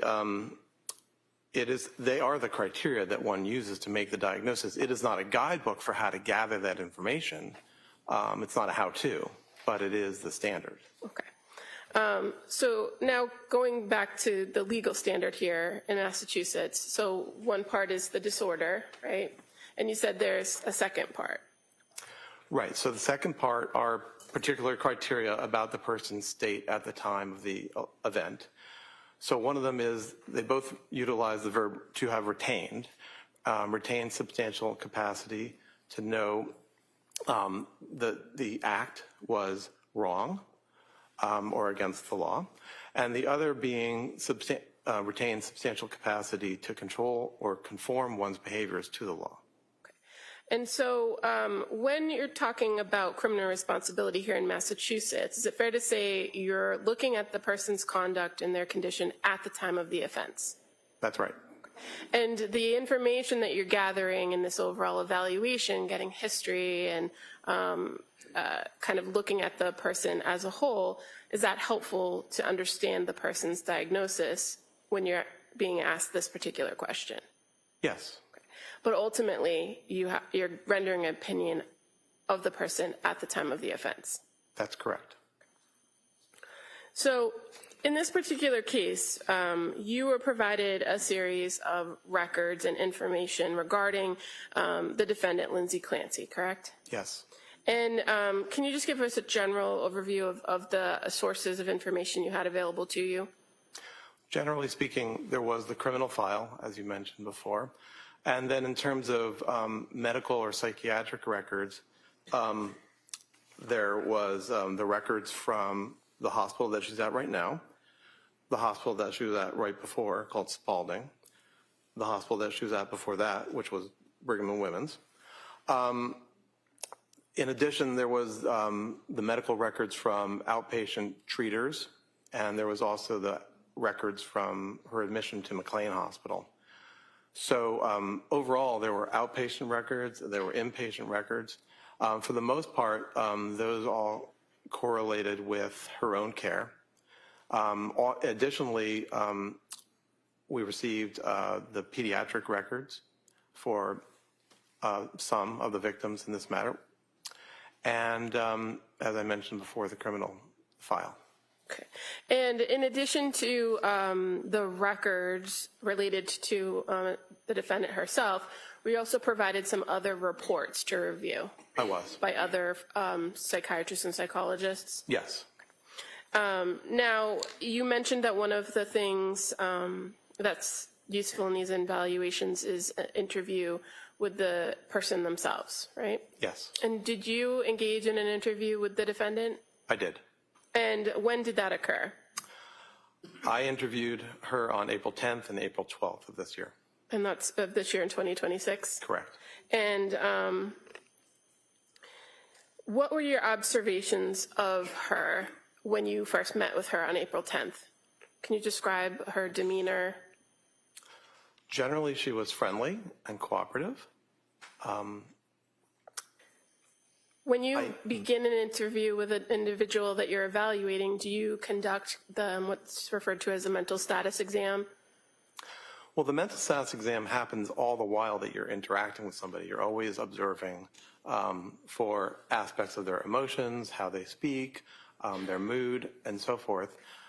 Sometimes there are directed aspects of the mental status examination where you are asking about particular cognitive capacities like executive functioning and attention and concentration. But the gathering of information about the person's mood, for example, or their thought process, that happens throughout the entire portion. Okay, and so over the course of the time that you met with the defendant, were you able to make observations of, for instance, whether she maintained eye contact with you when speaking? Right, so she did maintain eye contact. Okay, what about her emotional state? So overall, if we go through the various components, like what's called her affect, which is her emotional expression or her mood, generally speaking, there were not many abnormalities in her presentation, and I can go through them. They include the way in which she speaks, that is to say the rapidity of speech, if the speech is made in sort of regular intervals between words.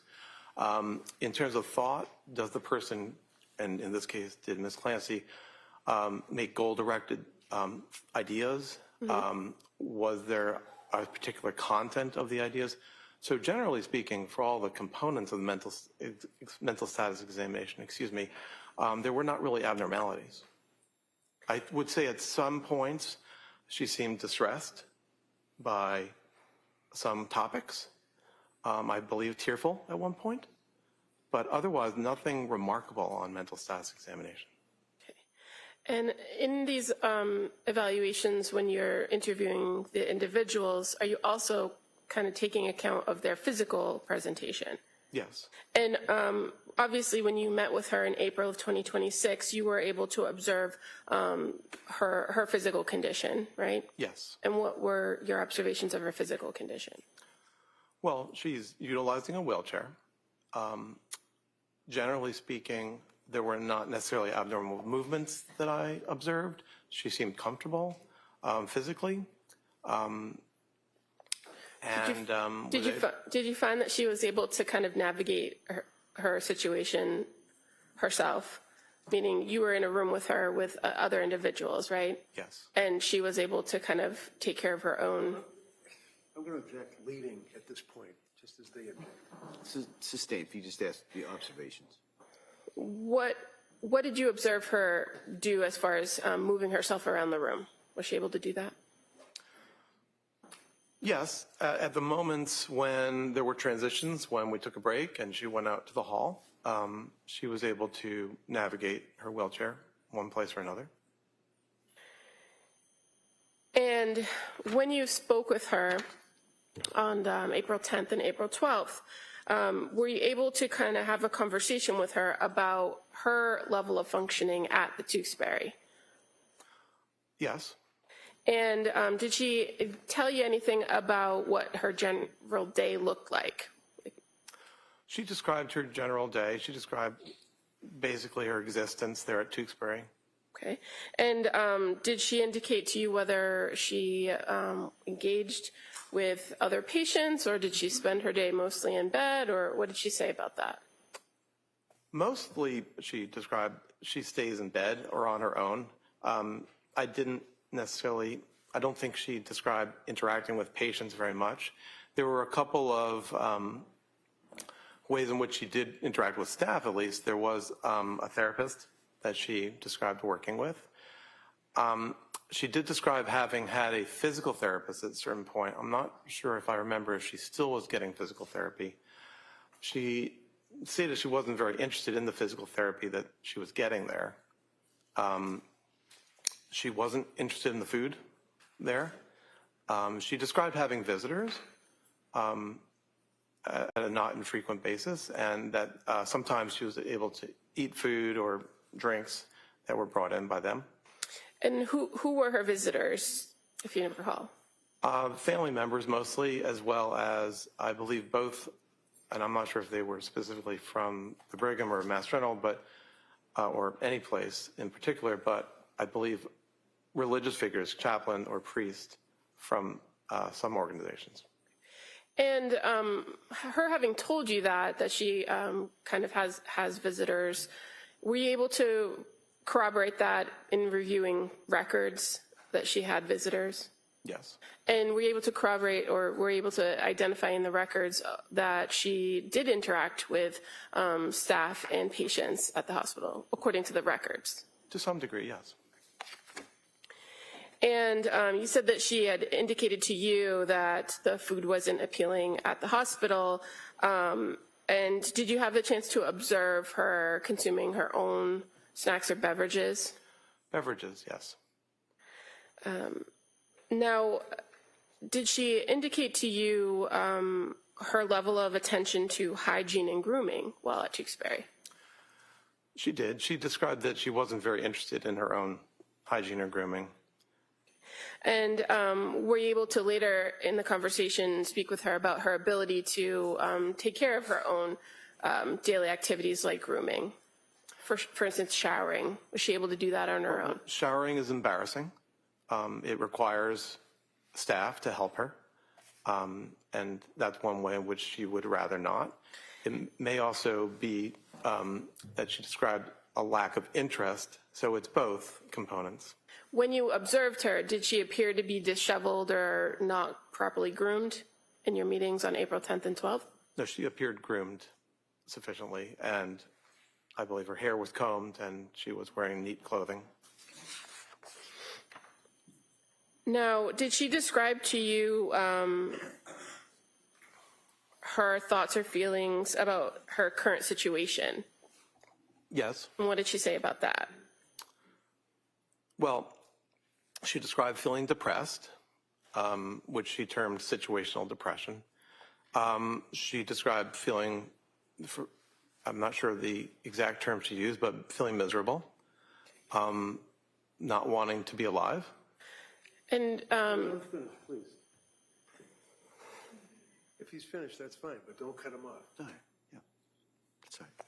I'm sorry, doctor, were you done? Yes. Thank you. So when you were meeting with her, do you recall her indicating that she reported being devastated, Yes. that she was devastated and grieving by her current situation? Yes. When you met with her at the Tewksbury Hospital, did you go over with her what her current treatment regimen is, what current medication she was on? I did. Was she able to tell you what medication she was taking? Yes. And were you able to confirm that with the records, that that was an accurate report? Yes. So what medications, when you met with her in April 2026, was she currently on? Well, in terms of psychiatric medications, the main medication of note is olanzapine. I believe that there were several medications being used for her physical needs. One that helps with her bladder, one that helps with movement of the GI system. Well, let's just kind of focus on the psychiatric medications, right? Because that's of your interest here. You mentioned olanzapine. What's the common or the brand name for that? It's called Zyprexa. And what is it used to treat? Originally, it was created to be an antipsychotic medication, so to treat psychosis. Okay. And are you aware that it's prescribed to Ms. Clancy for bipolar? Yes, it is also used for mania. It is also sometimes used. The question was bipolar. Yeah, the question, if you could just listen to the question, and then if the Commonwealth or the other side wants to add to the answer, they'll ask you, okay? Go ahead. So I think my question was, are you aware that the Zyprexa is prescribed for bipolar? So bipolar is a disorder. Yes, bipolar is a disorder of mania, which is, I'm sorry, why I was mentioning at that point. And what was the dosage of Zyprexa that she was on, if you recall? I believe it was 2.5 milligrams. And in your experience, is that a significant dosage? No, it's a small dose. Are you aware of any other psychiatric medications that she's prescribed at Tewksbury? I believe she's also taking trazodone. Okay. How about Wellbutrin? Is that ring a bell? Yes, Wellbutrin is an antidepressant medication. Okay. And clonidine, does that sound familiar? Yes, clonidine is a medication that's sometimes used for anxiety or to help people go to sleep. And are you familiar with the propranolol? Propranolol is also a medication. It also is sometimes used to help with anxiety. Okay. And as far as the dosage of medication that she's on, based on your review of the records, are those high doses, low doses? Overall, they're on the lower side of dosages. And you indicated briefly in your testimony that she had reported to you that she believes to have situational depression. Yes. Did you have a conversation with her about the diagnosis from Tewksbury? There were times that if you're asking about bipolar disorder, At one point, she made the statement that she wasn't convinced that she has bipolar or has had bipolar disorder. She described situational depression in terms of feeling depressed about the several stressors that she experiences today. And what are those stressors? Well, the remorse and sadness about the events that this case is about, her separation or estrangement from her then husband, her being separated from the world, her physical injury. Do you recall her actually using the term remorse, or is that just your description of the conversation you had? That's my summarization right here. Okay. Now, when you were meeting with her, did you talk to her about past medication regimens that she had been on prior to the current regimen of the Zyprexa and Wellbutrin? Yes. And so are you aware that she had previously been prescribed at some point lithium? Yes. And is that something that would be important to you to know when you were conducting your own evaluation for diagnosis of whether somebody was on lithium? It might help, but in psychiatry, we don't make diagnoses based on medication response. And when it came to the report of the lithium, fair to say it was not something that was trialed for a very long period of time. Yes, and let me correct that. It's not that we don't make diagnoses. We don't categorize or define disorders by medication response. I heard the description of the trial of lithium. That was a short trial. Okay. And about her physical injuries, did you have a conversation with her about her understanding of her physical injuries? Yes. Do you recall whether she reported that she had any head injuries after January 24th? She denied that she had had a head injury. And was she familiar with the extent of her spinal injury? Yes. Meaning she was able to explain to you where the injuries occurred? And that's correct. were you able to review in your interview with her past psychiatric history? Yes. And did she have a significant past psychiatric history? Prior to the year 2022, she had not. She had been, over time, very hard driving, someone who tended to get anxious, and anxiety sometimes pushed her to achieve or to do things. There had been two short periods of depression or anxiety throughout her lifetime. In one, she had been prescribed antidepressant medication around 2 years before 2022, which she had not actually taken. She had tended to resolve her anxiety or depression through exercise and hard work. And when you say the two short periods, are you speaking of periods after childbirth? One was while she was in nursing school, and the other was after the birth of her second child. So you were able to have the conversation with her about nursing school and going on medications during that experience, right? Yes. And as far as the second episode where she described anxiousness and seeking medication, did she indicate to you whether she actually took medication? No, after the birth? Sorry. After the birth of her second child? She had been prescribed it, but she hadn't taken it. Now, based on your review of records and your interview with her, were you able to identify and learn some general information about her family history? Yes. Did she report anyone in her family suffering from any other mental illness in the past? No. So no history of bipolar disorder or prior depression? Correct. No such history. Did you also review with her her work history? Yes. And did you talk to her about whether there were any adverse events in her past that affected her? That is something I asked about. And also I was able to look at her records to try to elicit if there were any particular adverse events in her life. Did you find any? No. Evidence of any? And you said that prior to 2022, there hadn't been, or there was minimal psychiatric history. Did you look at and talk to her about the period of 2022 from approximately September leading up to the events of January 24th, 2023. Yes, I did. So as far as going through that time period, you were able to review her medication history during that time? Yes. And fair to say there was a significant amount of medications that you looked at as far Yes. as what she was taking and what it was prescribed for? Correct. Did anything stand out to you in the timeline of her medication history that was significant in this case? Well, she was initially prescribed medication in September of 2022. She didn't actually start taking that medication, sertraline, until October.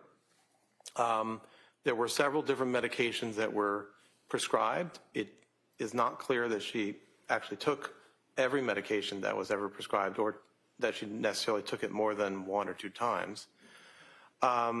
There was a period of trial on a second antidepressant called Prozac. There were various medications used to help her to sleep. And then there was a several-week period of taking a medication called Seroquel or quetiapine. Are you familiar with that medication in your practice? I am. And is it fair to say that that medication has multiple functions, like most psychiatric medications? When you reviewed her history, what was the initial dose that she was prescribed for it? Just 25 milligrams. And what is a 25 milligram dose of Seroquel? What is that generally prescribed for?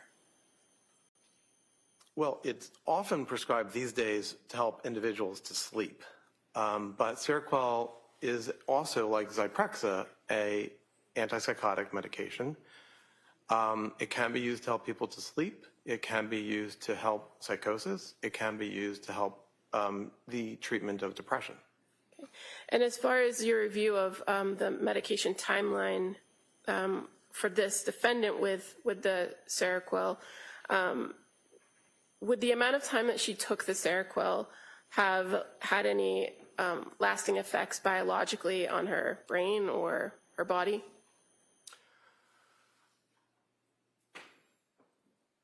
There's no known effect that one would have from the amount of time that she took it. There could have been temporary effects, which could have been affecting her functioning or her psychological reaction to her functioning. But there's no known biological long-term effect. So when you say that they could have some effect, are we talking about symptoms or negative symptoms maybe? So Seroquel might affect a person's ability to think straight. We talked earlier about cognition, the ability to pay attention, to concentrate, to have memory. And Seroquel can negatively affect your cognitive functioning, although it is expected that that will eventually go away when you stop taking the medication. And is Seroquel a type of medication that lingers in a person's system? Not substantially. There are some medications that do linger, like diazepam or Valium, which is another medication that she was later prescribed.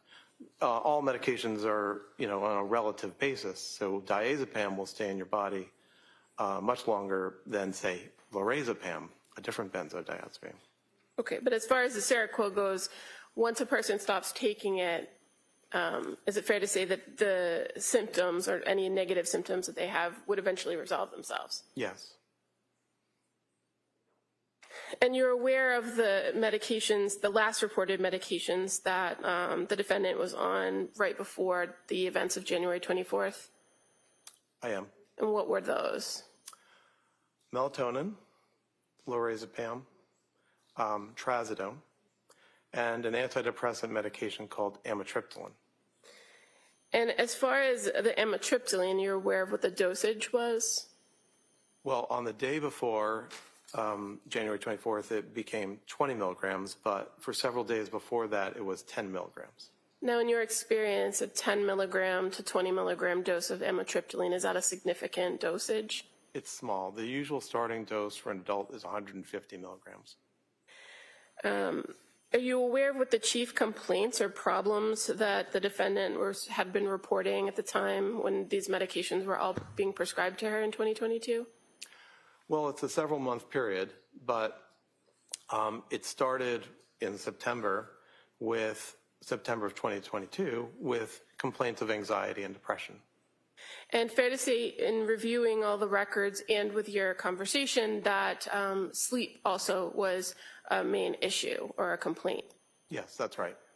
And in some of the medications that you reviewed, is sleep, could the medications themselves affect a person's sleep? Yes, sertraline can. Now, as far as past diagnosis of this defendant, you were able to review overall in all the records that were available to you what different providers had given as far as past diagnoses, correct? Yes. And as far as your overall evaluation in determining criminal responsibility, where you have to answer first that question of mental disease or defect, do you rely on those prior diagnoses or do you come to your own conclusions? I come to my own conclusions. Are the fact that there were past diagnoses something that you consider? Yes, especially to the extent that they highlighted the basis for those prior diagnoses. I don't necessarily have to agree with the diagnoses, but I'm interested in what was observed in terms of coming to those diagnoses. And when you're doing these types of evaluations for criminal responsibility, why do you not rely on a past diagnosis? Why do you come to your own conclusion? Well, that's part of being an independent evaluator, where in your mind you're able to collate the information and make your own diagnosis. As far as kind of before we move on to your actual diagnosis, in addition to the interview that you had with the defendant over those 2 days, reviewing all the records, did you attempt to speak with what are called collaterals? I did not. Is that something that you sometimes do in these evaluations? Sometimes. Fair to say, in this particular case, you did have a significant amount of information from people that were close to the defendant, right? That was my view, yes. And after speaking with the defendant, did she identify to you some people that maybe you could talk to? I don't remember who she said, but I think she suggested perhaps her husband or then husband. But you yourself didn't have an interview with Patrick Clancy, did you? No. But you were able to review his grand jury testimony and interviews he's given with the police in the past, right? Yes, I did. And CPS.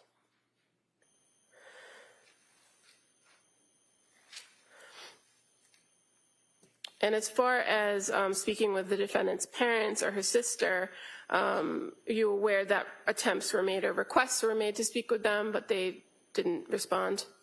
I wasn't aware of that.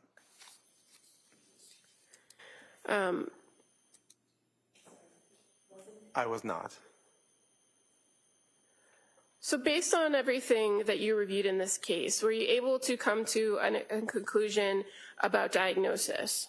Yes, I did. And at the time that you conducted this evaluation, what is your opinion about diagnosis? My opinion about her diagnosis in the span from 2022 to 2023 is that she suffered from what's called a major depressive episode.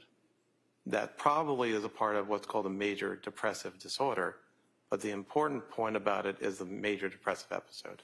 What made you come to that conclusion based on her presentations?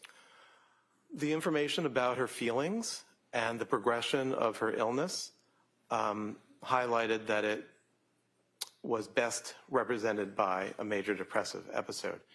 It's a condition defined in DSM-5 where an individual displays problems with mood, problems with feeling pleasure, feelings of guilt or worthlessness, problems with appetite, problems with sleep,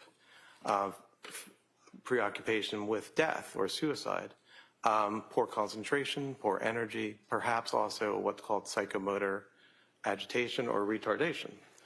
So one doesn't necessarily need to show all of those, but as it is in the DSM criteria sets, one needs to have a certain threshold.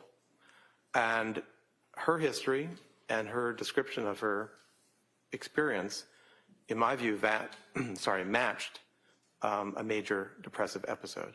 Okay. And you indicated that it was kind of a progressive thing from the fall into January of 2023, right? Yes. And in addition to the low mood, were you able to identify that she presented with anxiety at various points? Yes, very much. And did you also make observations of obsessive thinking? Yes, obsessive thinking is a kind of anxiety where you repeatedly think about a topic, maybe that you're asking, what if? And it's the kind of form of anxiety that you frequently see in an anxiety disorder called generalized anxiety disorder. I think it's possible she also had generalized anxiety disorder, but that is sort of secondary to the major depressive episode. Okay. Now, in the time closest to January 24th of 2023, did you take a look at what her presentation or what her mental state was then, based on all the information that you had available to you? Yes, I did. Did you identify whether she was ever presenting in a manic state or a hypomanic state? Throughout the period from 2022 to 2023, no. There was never indication of any element of mania or hypomania. So just to make it kind of clear to the jury here, when you talk about major depressive disorder, that's a identified disorder in the DSM, right? Yes. And when we use terminology like mania, right, what is mania? So mania is a mood state, just like major depressive episode is a mood state. And these are the sort of building blocks of the mood disorders, bipolar disorders and major depressive disorder. So just like major depressive episode, mania is defined in the DSM, where with a certain time threshold, in this case for mania, 7 days, where you consistently have at least 4 of the following symptoms, you would be called being in a manic state. So that includes distractibility, a type of thinking called flight of ideas, grandiosity, excessive goal-directed behavior, pressured speech or some abnormality of speech, a reduced degree of need for sleep, and also the 7th would be an engagement in activities that have a high potential that are pleasurable but have a high potential for painful consequences. So mania requires 7 days of that, most of the day, every day, and you need 4 over 7 days. Hypomania is a lesser type of mania, and you need only 3 over a 4-day period. In both cases, as it is for major depressive episode, you also need to demonstrate that the person is impaired in a clinically significant way. That is to say, they have clinically significant impairment or distress.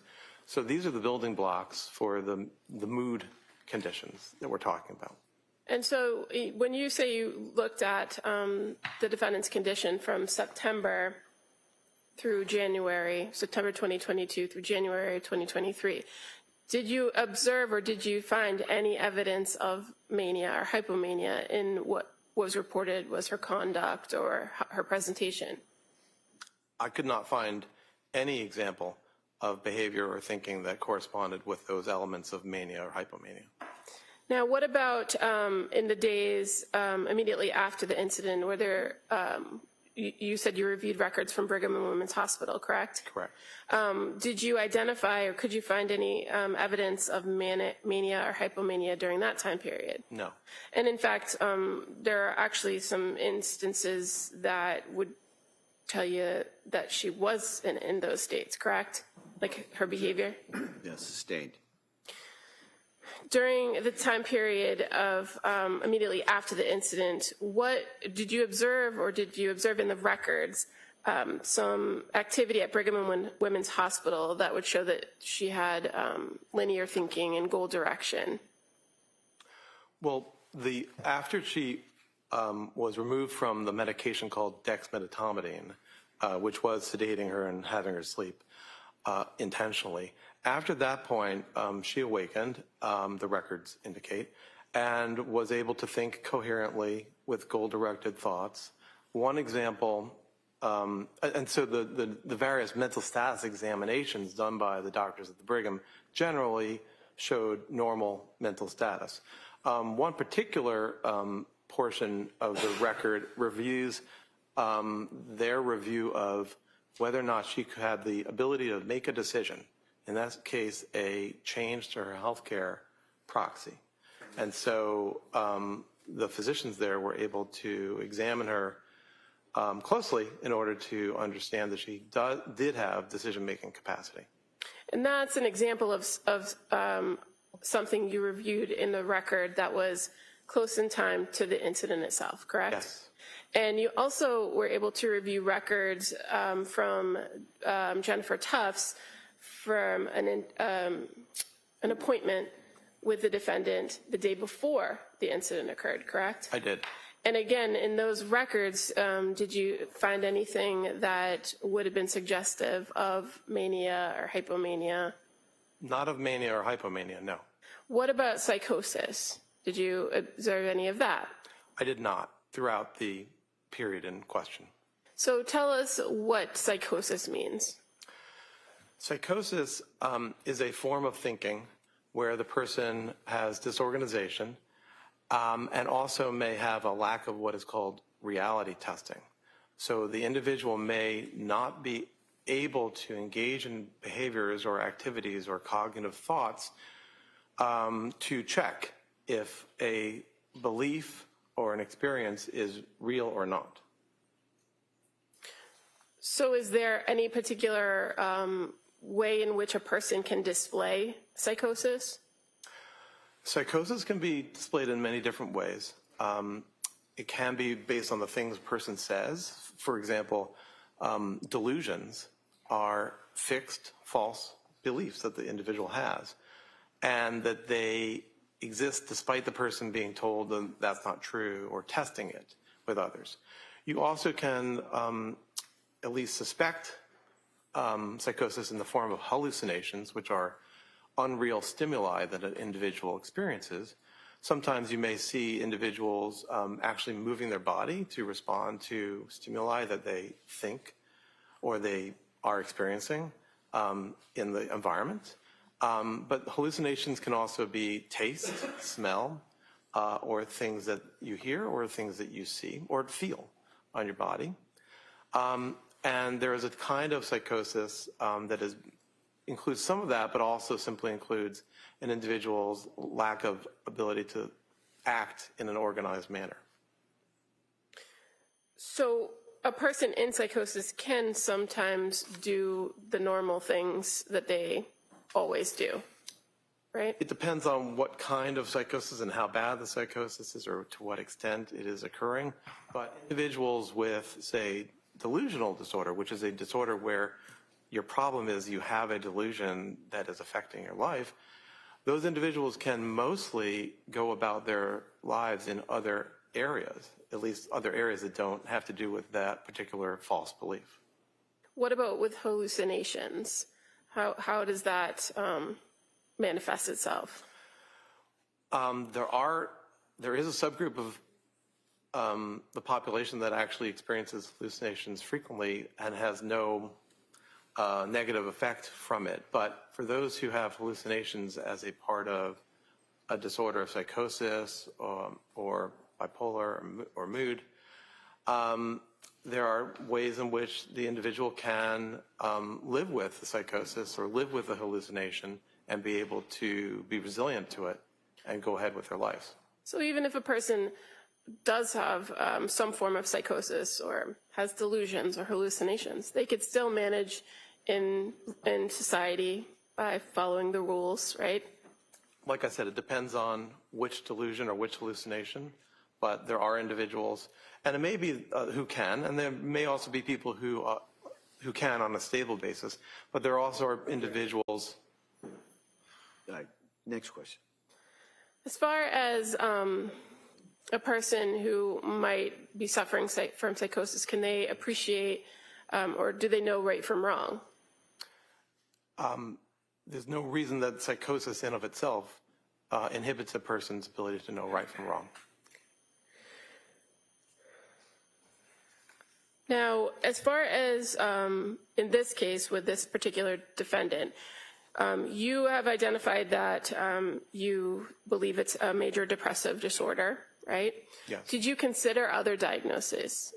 Yes. What about bipolar? Did you consider bipolar? I weighed whether there might have been bipolar disorder. And so why not for this defendant? Well, to be diagnosed with bipolar disorder, you need to have had a manic episode. That's at least for bipolar type 1. For bipolar type 2, you need to have had a hypomanic episode. And there's no information in the available record that displays either of those. So you can't diagnose bipolar disorder. Did you consider the fact that this defendant, or that there's been some indication of postpartum for the defendant? Yes. And did that affect your opinions about diagnosis? As I said before, in psychiatry, we diagnose based on the symptoms that the individual presents with. So in the DSM, in our manner of diagnosing, when you have discerned what is the prominent symptom that the individual is suffering from, that becomes the disorder that carries your diagnosis. There are times that you can designate that it has occurred in the postpartum period.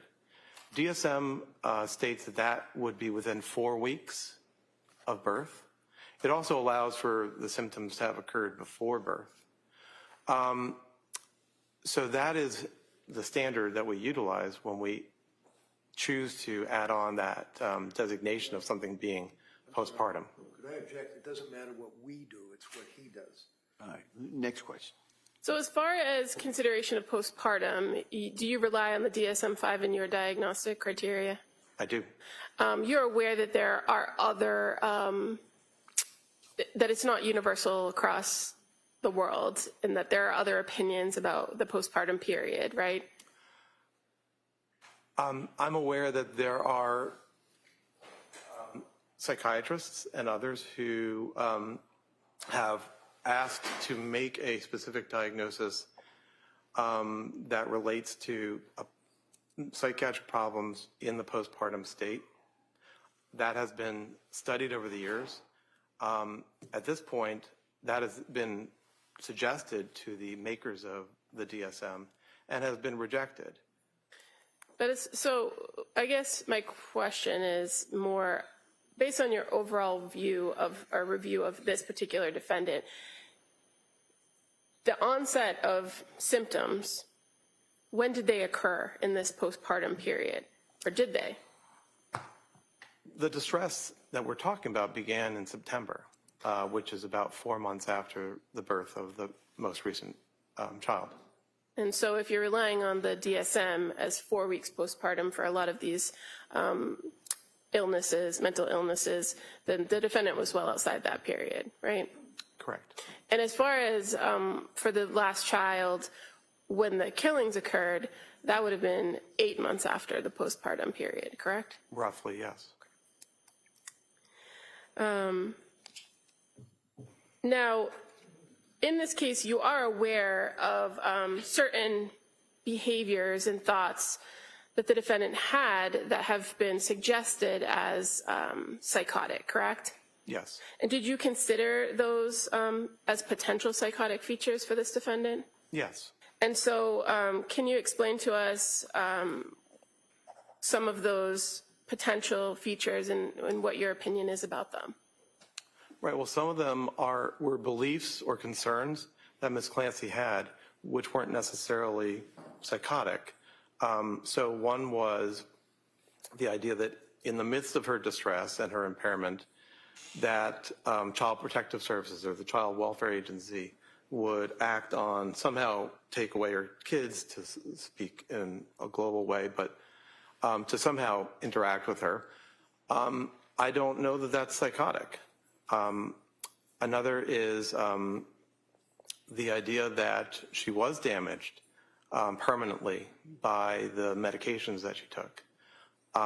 I can appreciate that she felt side effects and a degree of change from the medications that she took. So I don't know that that feeling or that belief is necessarily psychotic. So those are two that I would mention right off the bat. What about the idea that somebody could hear her thoughts? Did you look into that? There is one episode where she wasn't sure and asked her mother, I believe, the question, "Can you hear my thoughts?" And was told no. And so while there is a form of psychosis called thought broadcasting, that wasn't her belief. That wasn't her belief that she was engaging in thought broadcasting where she was putting her thoughts out into the world. As I read it, the question was not psychotic. The question was one that reflected the distress and the intrusive thoughts that she was having without it necessarily being psychotic. She engaged in reality testing when she asked, "Did you hear that?" And you had the conversation with her about thought broadcasting in your interview, correct? Yes. And you were able to ask some follow-up questions of her directly to identify whether she was or wasn't doing that. Yes. And based on your conversation with her and what you learned in that interview, did you believe that she was engaged in thought broadcasting? No, I do not. You're aware that there were also concerns that were voiced by her that there was other things wrong with her body, not just damage from medication, right? Yes. Do you recall that? Yes. Did you consider that to determine whether that was a psychotic feature for this defendant? Yes, so an example was her worry that she had ketoacidosis. I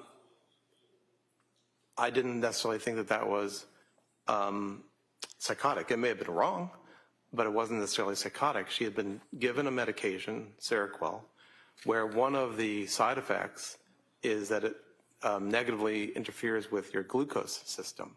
And ketoacidosis is the worst case scenario when you have glucose, poor control of your glucose.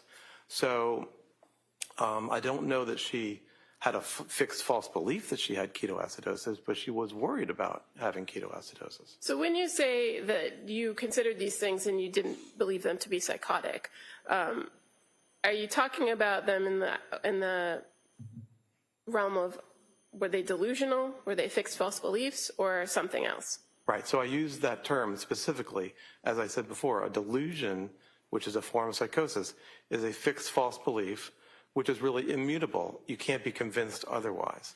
But these were not fixed false beliefs. These were concerns. And did you find that the concerns were rational based on your overall view of everything? Right, not only were they concerns, but they aligned with the realities that she had experienced. Now, what about the idea of these intrusive thoughts? You reviewed the records to know that was a common report of her, that she had intrusive thoughts, correct? Yes. And that at various points she did identify that she did want to die. Yes. Is being suicidal a form of psychosis? No. What, if anything, does the idea of suicide tell you about this defendant or about her situation? Well, it tells me that she was suffering and that it was a part of, in my view, it was a part of a major depressive episode. 10 to 15% of women in the postpartum period have depressive disorders, and it can be very serious, and it can lead to suicidality or the need for hospitalization or other interventions.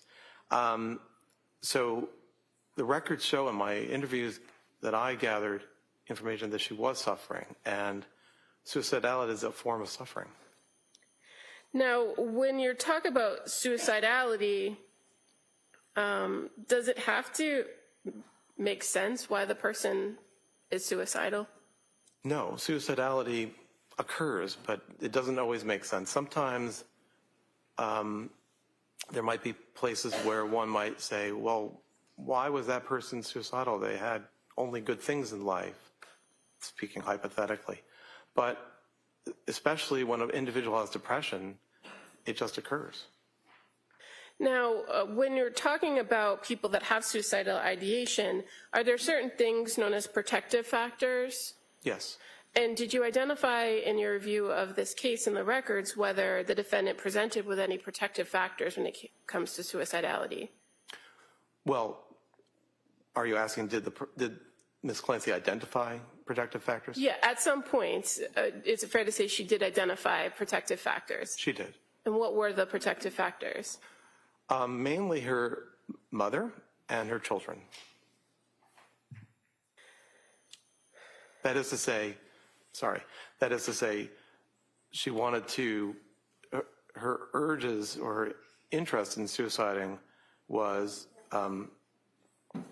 something that she chose not to do because of the worry that she would hurt them by suiciding. And your review of the records from McLean Hospital, fair to say that one of the reasons for discharge was that she herself identified that she wouldn't have commit the act because of her kids. That was one of the factors. When I make decisions to allow somebody to be discharged, it's an overall weighing of risk factors and protective factors. All right, Council, it's 1 o'clock. Why don't we take the afternoon recess at this point, okay? All right, thank you, John. So, Mr. Drew, we're going to take the afternoon recess. As I always tell you, no research, writing, talking about this matter, and we'll have you back here approximately 2 o'clock, okay? All rise, please. Your next.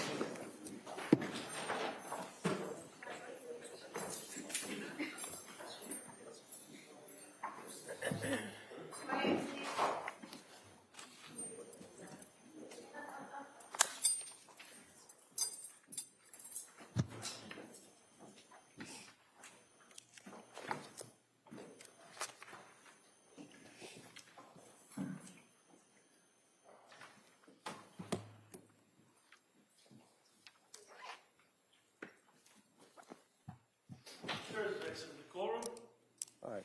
Council, any need to discuss anything before the break? No, thank you. No. All right, so we'll be in recess till approximately 2 o'clock.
Court is back in session. You may be seated.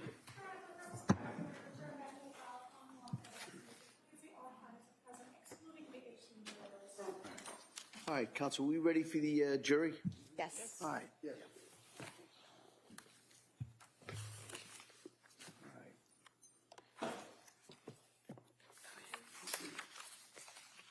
Yeah.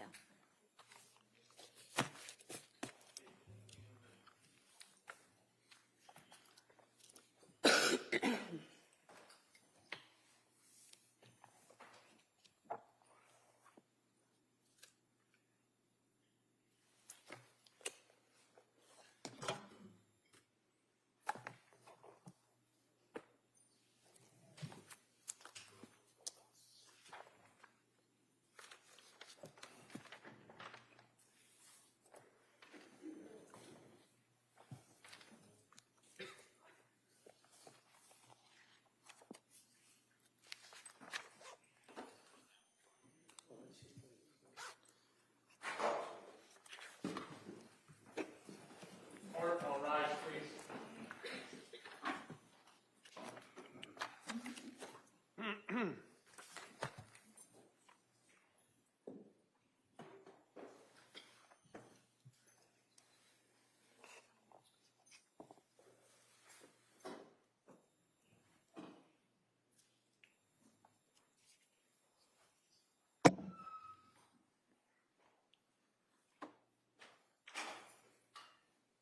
Court is back in session. You may be seated. Your Honor, for the purpose of the record, copies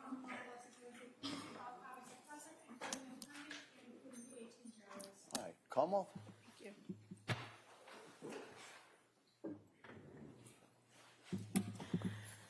Dr. Mack, before we broke, we were talking about protective factors in suicide. Do you recall that? Yes, I do. Can you just explain to the jury what a protective factor is?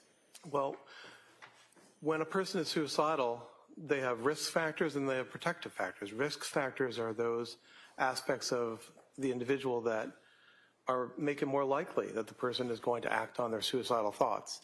And protective factors do the opposite. They are things that hold the person back from acting on their suicidal interests. And in this case, you're aware that the defendant had previously indicated that her kids and her mother were reasons why she didn't continue with the thoughts of suicide in the past, right? Well, objection is not the thoughts, it's the action. No, overruled. You can answer. I'm not sure if your question is that kept her from acting on suicidal interests or ideation. I guess the important part I'm trying to piece together is it was her statements to professionals that her mother and her kids were reasons why she wouldn't have committed the act. Correct. Okay. And you are aware that at the time of the event or after the event, she indicated that a voice told her that she needed to kill the kids so that she could kill herself. Yes. And this was the same day that she then attempted to kill herself. Correct. Now, on the day of January 24th, 2023, you are aware that the defendant had reported that, for all intents and purposes, earlier in the day was a good day. There are reports that earlier in the day was a good day. And is the fact that she reported good feelings consistent with the suicidality or inconsistent? I apologize. Did he say that she said she had a good day or someone else did? I just didn't hear that. Yeah, if you could maybe kind of bring that out, what that source is. Well, as far as the reports of it being a good day, when you spoke with her, did she describe the events earlier in the day as a good day? Playing with the kids, that kind of thing? She described the day as being a fun and productive day. And you're aware that others reported, including her husband Patrick, that earlier that day it appeared to have been a good day. Right. So one example is when Patrick was talking to the Child Welfare Agency that evening, I believe, he said that was the best day she had had in a long time. Okay.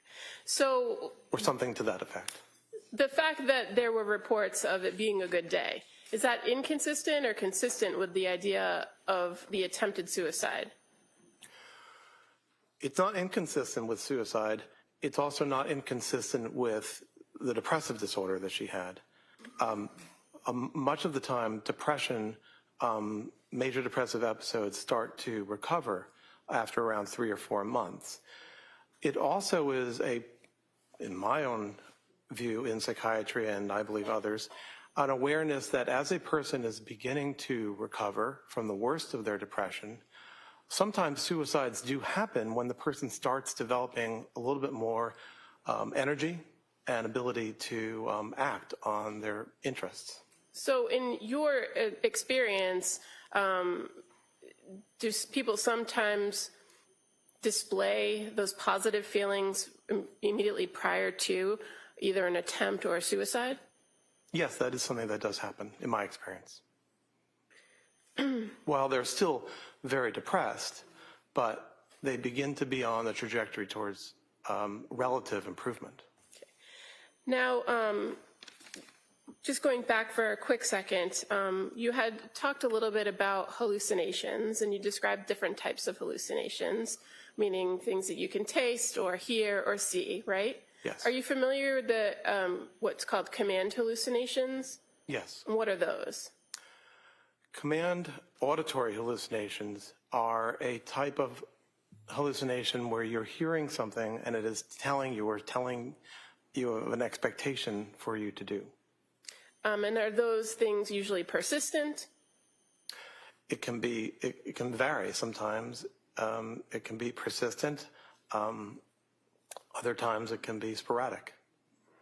Going to your conversation with the defendant on, about the events of January 24th, 2023, you in your interview with her were able to speak with her about her recollection of that day, correct? Yes. And one of the things that was done in that interview was that she was explaining what happened in chronological order, right? From the beginning of the day to the last thing she could remember. That's correct. Did she also tell it to you in reverse? She was asked to recite it in reverse, yes. And did she tell the same story forwards and backwards? Yes.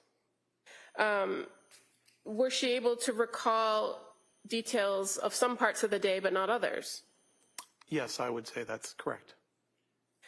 And did she describe to you when she heard this voice? Her experience that is called a voice occurred in the late afternoon. Do you recall what she reported about the voice? Her experience was that the voice was of a male and it was loud. And what did the voice say? The voice said to the effect of, you should kill the kids. This is your last chance so that you can kill yourself. And what did she say happened after she heard this voice? She engaged in the activity of taking her children's lives. And she was able to describe to you how she did that, correct? And she first stated that she took Dawson down to the basement? Yes. And then wrapped the exercise band around his neck and strangled him? Yes. And what did she say that she said when she did that? She described that while that was happening, she was saying out loud, go to God. And did she describe the same for both Cora and then Callan? Essentially, yes. And the voice that she said she heard, was it one time or more than one time she heard the voice? Multiple times is what she described. And after she had killed the kids, did the voice continue in her report? I don't remember that it did. It may have, I don't remember. And then after the kids were gone, she then made an effort to take her own life, correct? And how did she do that? Right, so she did. She described that she went ahead to take her life or attempt to take her life with multiple steps. She went to her room upstairs in the house and took the various medications that were present. She cut at her wrists and at her neck, and then she caused herself to fall from the window. Okay, and as far as going out the window, did she tell you whether she had to do anything with the screen? She described to me that she cut the screen. Okay. And then she dove out the window. Well, objection, that's not what he said. Well, what did she do after she cut the screen? She fell from the window. Did you ask her, or was there conversation about the phone call that she received from Patrick? There was. And was she able to clearly identify when the call came from Patrick? I don't exactly recall exactly when, but it was sometime in the around 18 to 20 minutes that this was happening that she received that call. Do you recall if part of the conversation about the timeline of events, whether the voice came as soon as Patrick left the house or before or after the phone call? My recollection is that it happened as soon as Patrick had left. Now, were there some things in what she was telling you about the events that was different from what you reviewed from other information in this case? Can you say that again? Yeah, I'm just asking if you recall that there were things in the version that she told you in your interview that were different or not consistent with the information you knew about the case. Well, two things come to mind. One is the locking or the closing of the bedroom door, and the other is the cutting of the screen of the window. Okay, and as far as the locking or closing of the bedroom door, do you recall what she told you about that? She denied that she had done that. And so from the information you reviewed about reports from Patrick and everything else, did you know that the door had been locked? That was my understanding. And the second thing that you indicated about the screen, what information did you have about the screen that was different from what she reported to you? I believe there was a question as to whether the screen had been cut, perhaps with a sharp. And as far as the going out the window piece of it, you were aware that she didn't have any head injury, correct? Yes, I am. That she had the spinal injuries, the C1 injury, but no injuries to her head. Correct. And as far as her report of taking medication or taking pills, did you know whether she took all the pills that she had in the house or? Well, I'm not sure about the house. She described all the pills in her bedroom. And were you aware that there were other pill bottles located in other parts of the house? I'm not sure I knew that. How about the phone call? She indicated that at the time of the phone call, she believed she had the baby in her hand and she was doing something like taking food out of the fridge or getting food ready for the kids. Do you recall that? Yes. And were you aware, do you recall seeing crime scene photos that show that the kids' bowls were in the living room? Yes. And that Patrick later reported that he had seen Dawson eating green beans and chicken nuggets before he left the house? Were you aware of that?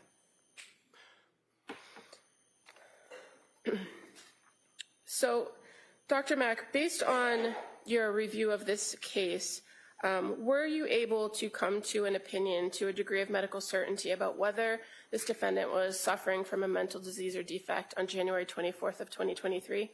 Yes, I did. And what is that opinion? That, yes, she was suffering from a mental disease or defect, namely major depressive episode as a part of major depressive disorder.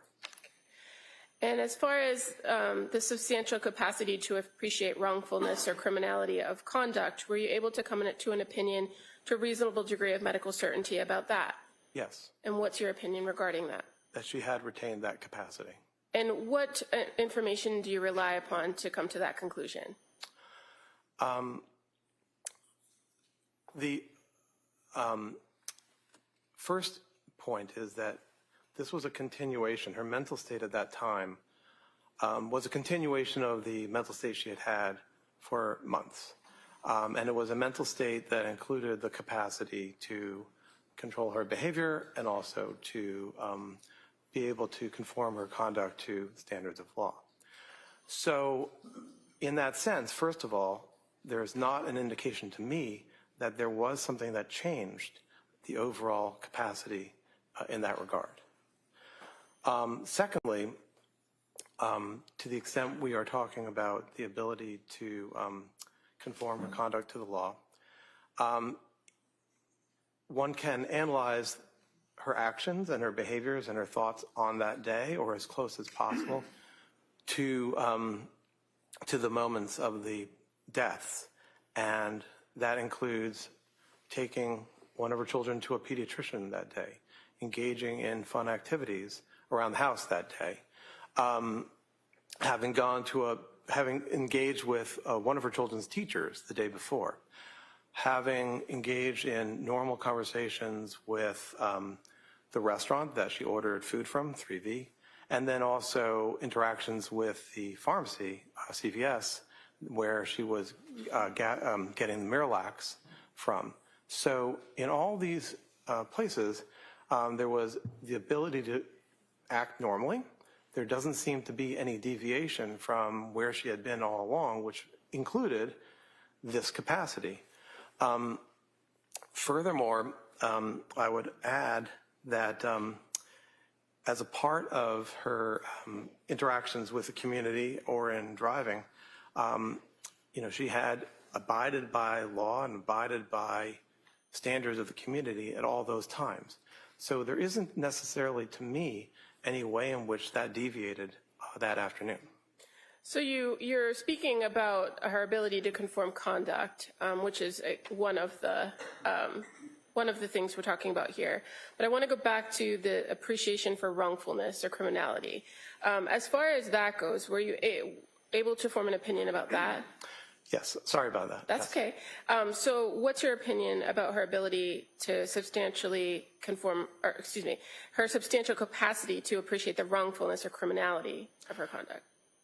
So I again would go to thinking about what had been her state of mind for at least the month prior, the several months prior, and in all that time, there wasn't any feature that indicated that she didn't have that capacity. But furthermore, when there were moments when she thought about harming the children, when she had the thoughts about that, she was aware in those moments beforehand that was wrong or against the law, and that she could be punished for such an act. You're referring to the December conversation with her husband and her mom? Yes, and her thoughts about the idea that if anyone knew what I was thinking, the children might be taken away from me. And also, did the fact that she hadn't had any significant medication changes during that time period, does that also inform your opinion about that? Well, as that aligns with what I was saying before about how, while depressed, her mental state was relatively stable. It was perhaps improving, I'm not sure about that, but it was stable. Move to strike that, he's not sure about it. All right. That answer is stricken. All right. So the fact that she hadn't undergone any more significant medical or medication changes, I should say, did that signify to you that she had been in the same kind of state she had in the months before? Yes. Okay. Now, what about the interaction with Dr. Tufts on January 23rd? Did anything about that suggest that there were any concerns or distress that would have changed her ability to appreciate wrongfulness of her conduct? No. In that interaction, she displayed normal thinking and the ability to think ahead and to navigate the world. And what about the statements that she referred to when she was killing the kids, the go to God? Does that inform your opinion? It does. And why?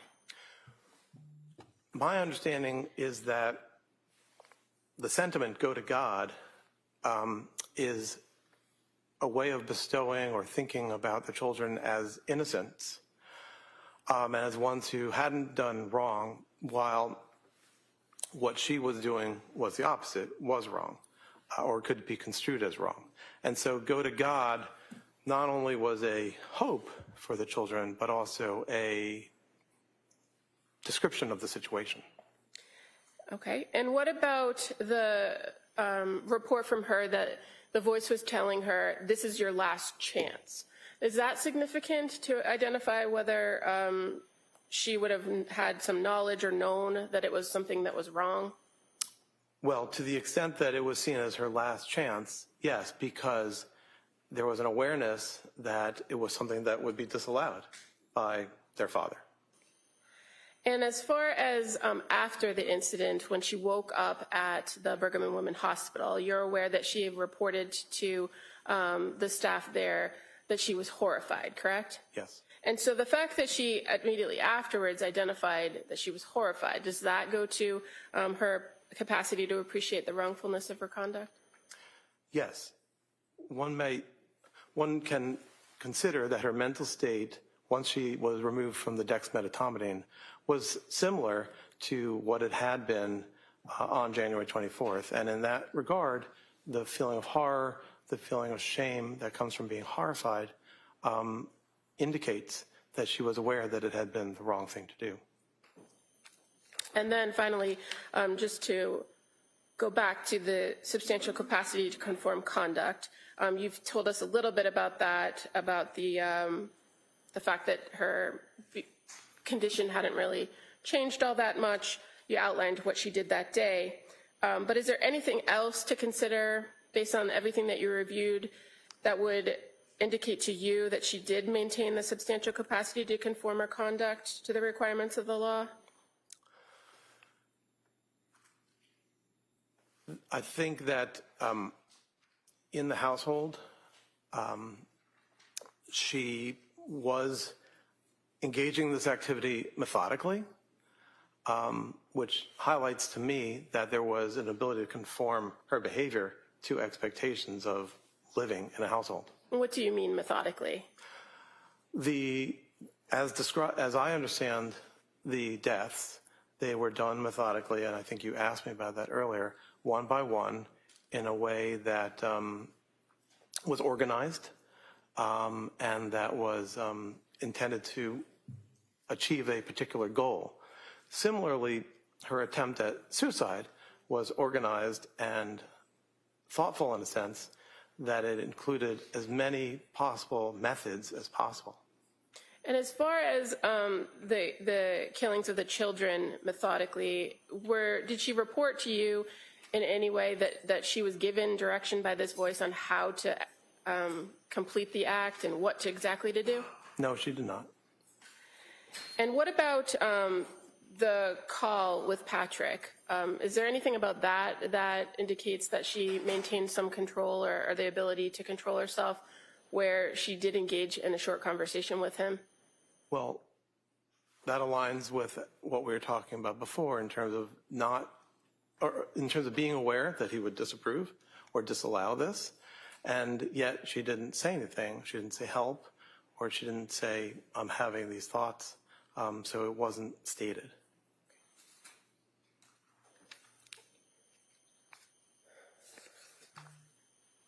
So again, as far as your overall evaluation of this defendant, Lindsay Clancy, regarding the events of January 24th, 2023, what ultimately is your opinion to a degree of medical certainty regarding criminal responsibility? My opinion is that she retained the capacity that required for having criminal responsibility for these actions. Thank you. Oh, and I would just like to admit Dr. Max CV as the next exhibit. Any objection? That may be admitted. All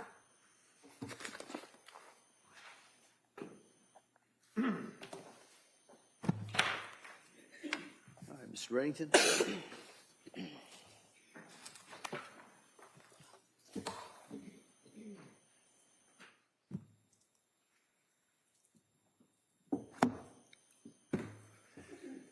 Dr. Mack, part of your evaluation would be an intent to investigate the person that you're being asked to evaluate for purposes of an opinion regarding criminal responsibility or lack thereof for the district attorney's office, correct? What do you mean by investigate? You don't know what investigate means? You want me to explain that to you? You might, You're a psychiatrist that's employed by the district attorney, right?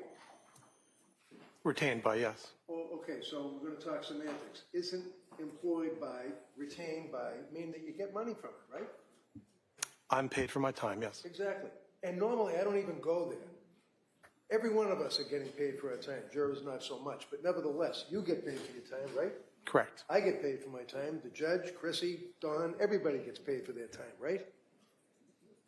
I imagine, yes. So when you are retained by the district attorney's office, you are to evaluate an individual, right? Yes. And the individual in this case is Lindsay Clancy, correct? Yes. And you recognize her, do you not? I do. And you actually had a chance to meet with her and do your evaluation, right?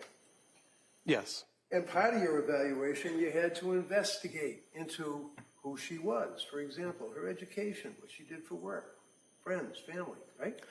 I asked her about her life, and I reviewed records to learn about her life, yes. Okay. So you're in a mental institution investigating or questioning a woman who's on medication, who is there because she's suicidal and under 101 24/7 observation. Would you agree with that? Yes. And you get the history from her? Yes. So did you talk to any collateral contacts? No. So how is it that you can tell this jury what her life story is? Did you get it from her? I got it from her What to did the she extent tell that, you about her I'm education? sorry, What did she tell what, you can you about say her? your, Never mind looking at the judge. What did she tell you about the education? Wait, listen. You look over there and listen to the question and answer the question. Can you say the question, Let him please? answer the question.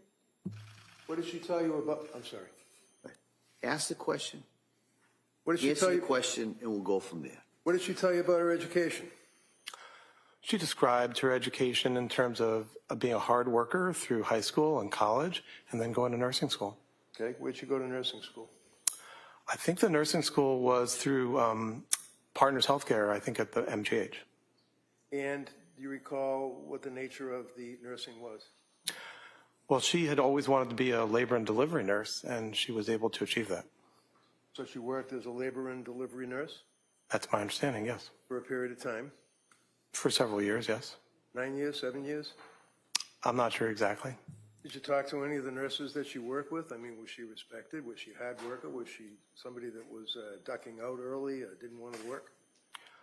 I didn't talk to any of her colleagues. I'm aware that she had been there for some time, and I did not hear about any aspects in which her work was deleterious. Who would you hear from, them?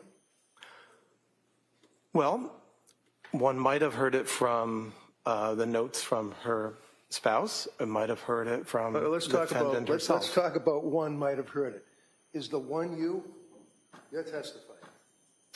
Yes. Did you hear about it through the notes of the spouse? No, I didn't hear about any way in which her work Okay, so why wasn't. are you telling me that? Why are you saying one might have heard about it through the notes of the spouse? Well, I think your question was, how would one learn about any deleterious acts or components of the person's work? So I didn't hear about any way in which she wasn't working hard and retained as a nurse at an excellent institution. So basically, you don't know, is what you're telling me. You don't know what her reputation for work ethic was. You don't know what her hours were. You don't know what her reputation in her work community was. You just don't know. Isn't that right? Combined with the records and also the report from Dr. Resnick, who described her own view of herself as being a hard worker, I don't know further than that. So in addition to being a labor and delivery nurse at Mass General Hospital for a number of years, you knew that she obviously was married, right? Yes? And her husband was Patrick, right? Yes? You know how many years she was married, right? I do. How many? I don't know it offhand, but I believe I understand or knew the date when they were married, which may have been 2013. So the fact that she was married, you know, that did she want to have kids or did she find them to be a burden? She very much wanted to have children. She described that that was her lifelong interest. Okay. Had one child, Cora, right? I can't hear you. The first child was Cora, right? Yes. Did she have any delivery issues with Cora? Not that I recall. How about the second child? What was the second child's name? Dawson. And how old was Dawson at the time of the incident, as we say? I think he was around 4. And did she have any issues with his delivery? Do you mean the delivery or in the postpartum period? I mean the delivery. If I recall, I think she had a tear, which is called an episiotomy, and that was something she was unhappy about. Sure. Did she have medication prescribed to her after Dawson? Do you mean psychiatric medication? Sure. At some point, I think she was prescribed an antidepressant medication in that period. What was it? I think it was sertraline. And do you know whether she took it? She has told us that she did not. And when she went home, after having the baby, Dawson, she then came home to a little daughter, obviously Cora, had Dawson as an infant, correct? Yes. And was she living in a town, or where was she living when she had these two kids? I think she was living in the same house in Duxbury. She wasn't living in Weymouth? Or? She may have been. I'm sorry, I don't know. That's all right. So at some point she moves to Duxbury, she's with her husband, and she goes back to work, does she? Yes. You didn't make any, in your investigation, you didn't come across any information that she didn't want to go back to work because she was lazy or just didn't want to work, right? No, I think she always wanted to work. Did she have anxiety about going back to work after Callan, the third child? After Callum? Yeah, Callan. It's Callan, C-A-L-L-E. Yes. Yes. She wanted to go back. As August and September arrived, she was hopeful to go back to work, but she became anxious about working. There were other factors, too. She became anxious. No other factors yet. We'll get to the other factors. Why was she anxious about going back to work? Well, I was about to say, Go ahead. she was anxious about the well-being and nurturance of her children as she went back to work. One being that the baby was not taking a bottle. Another, that in that span between the point that her husband went back to work and she was expected to go back to work, it was overwhelming to have 3 young children that she was caring for all by herself. As time went on, she was ambivalent about hiring somebody to help, hiring a nanny, and that was another area of anxiety. So there were several areas of anxiety, and as we've discussed earlier today, anxiety was something that she had throughout her life. I'm going to pull you in, okay? This is a cross-examination, sir. I gave you All a right, little room. next, just ask the next question. So when you say that she had anxiety, and the anxiety was about having her youngest child, Callan, correct? Yes, She was anxious about going back to work, correct? yes, But you also, as you were waxing eloquently, indicated that she was having anxiety about having a nanny. yes. What was she anxious about with the nanny? In my understanding, No, what is your understanding? Tell the jury what you investigated about her anxiety with the nanny. so through my evaluation, what I understood was that there was ambivalence about having a nanny, that is to say, having somebody who helped. There was some degree of wanting to be able to handle the children on her own. The other part of it is some ambivalence about other people other than herself or perhaps her mother caring for the children. Because I know that my evaluation discerned that she felt very positively about her ability to take care of her children, but also some ambivalence about other people taking care of the children. What time frame are we talking about? Summertime, fall? The end of summer, late August, early September. Isn't it true that in the summer, she and Patrick and the kids felt that they were on top of the world, having a great summer, right? Well, that's what she said. That's her quote. Okay. And then come the fall, towards the end of September, that's when she started to have symptoms of anxiety, right? Yes, Up to this point in your investigation, you have a young woman who was a nurse for a number of years, we assume from your investigation, a good reputation as a hard worker, right? I can't hear you. I'm sorry. Yeah, one of the things that you had mentioned is that she was, how about exercise? Does she like to do exercise? Yes, in the past, exercise was her. Yes, right? Yes? Can you repeat the question? Sure, I can repeat the question. I asked you, sir. I'm objecting because he's interrupting the witness and not letting him answer The the question called for a yes or no answer. All right? And so, go ahead. Go ahead. Can you state the question, please? Sure. You mentioned in direct examination for the DA that she was like to do exercise, correct? Yes. And would you consider a person who is an exercise aficionado, especially a woman who, for example, runs, let's say, a 5K or a 5-mile road race within about a couple of weeks after having a baby? Is that hyper-exercise? Is that hypomanic? Panic? In of itself, it's not hypomanic, no. How about if there's a string of exercise that is a little bit out of the norm, coupled with decluttering, removing personal property from the home, cleaning out the home, things of that nature? Would that be hypomanic in your opinion? Not in of itself, but are you talking, when you were asking about exercise, were you talking about in the period 2022 or 2020?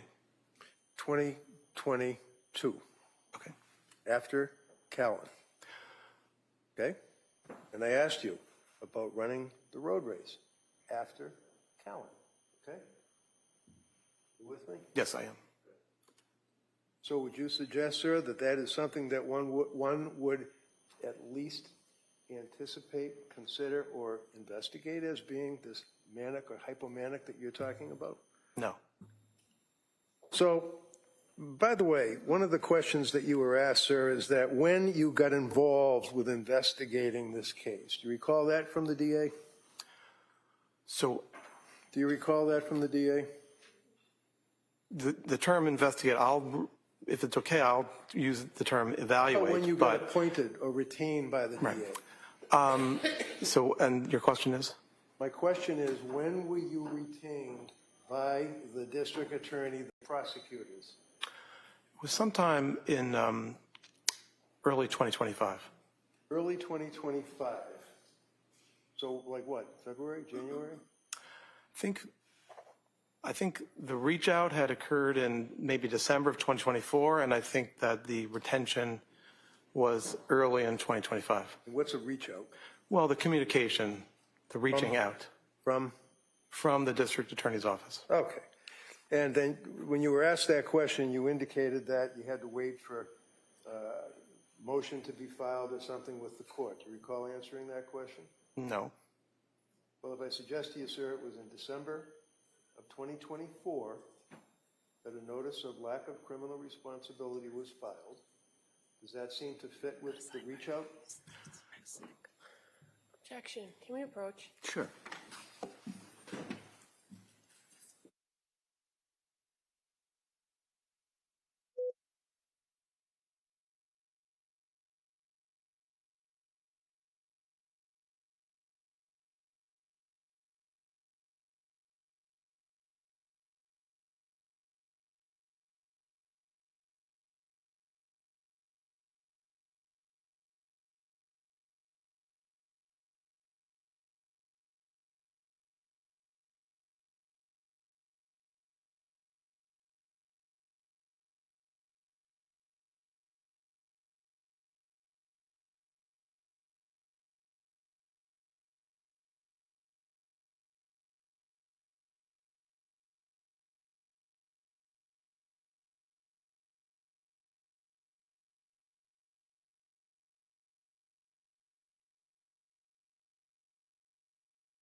Hi, Counsel. Thank you, Judge. So, your understanding of the procedure is that a notice has to be given to the court that a person, like Lindsay, is raising the issue of criminal responsibility, correct? I imagine that's the case, but I don't know the procedure here in Massachusetts in that you don't- regard. Okay, you don't know the procedure? The procedure for making notice? Right. No, I do not. If I tell you, sir, that the notice is filed in December of '24, when was it that you had the reach out?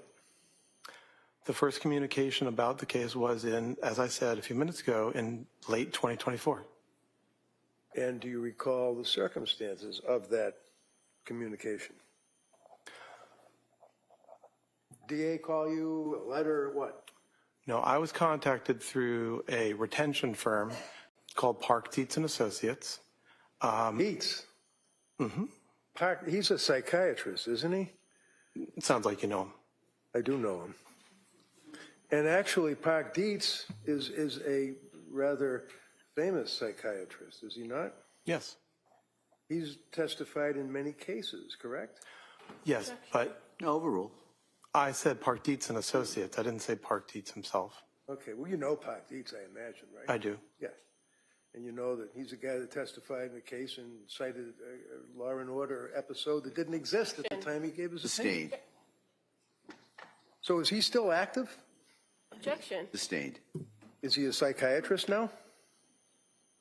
Yes, he's a psychiatrist. And on your letterhead, it says Park Dietz, D-I-E-T-Z, and Associates, forensic experts, right? I can't see what you're looking at, but that's what their letterhead basically says. Right? I am. Okay, and this is your curriculum vitae, right? Yes. And in big letters up above, it says Park Dietz and Associates, right? Yes. Now, how does that work? You get a call from this retention group, Park Dietz, and then you get assigned a case? When an attorney or a district attorney's office contacts them, they might think that it might be a case that I might want to be retained on. Okay. Do they, to your knowledge, try to get someone that's familiar with that particular topic, or just anybody that has a random psychiatry degree? Well, there are only certain people that they think of or consider, people that Dr. Dietz has thought of in terms of having a robust career and You have a background. robust career? I've been active as a teacher and as a clinician over about 20 years, and I've been a full professor at Penn and Jefferson and Georgetown. So that's in your curriculum vitae, correct?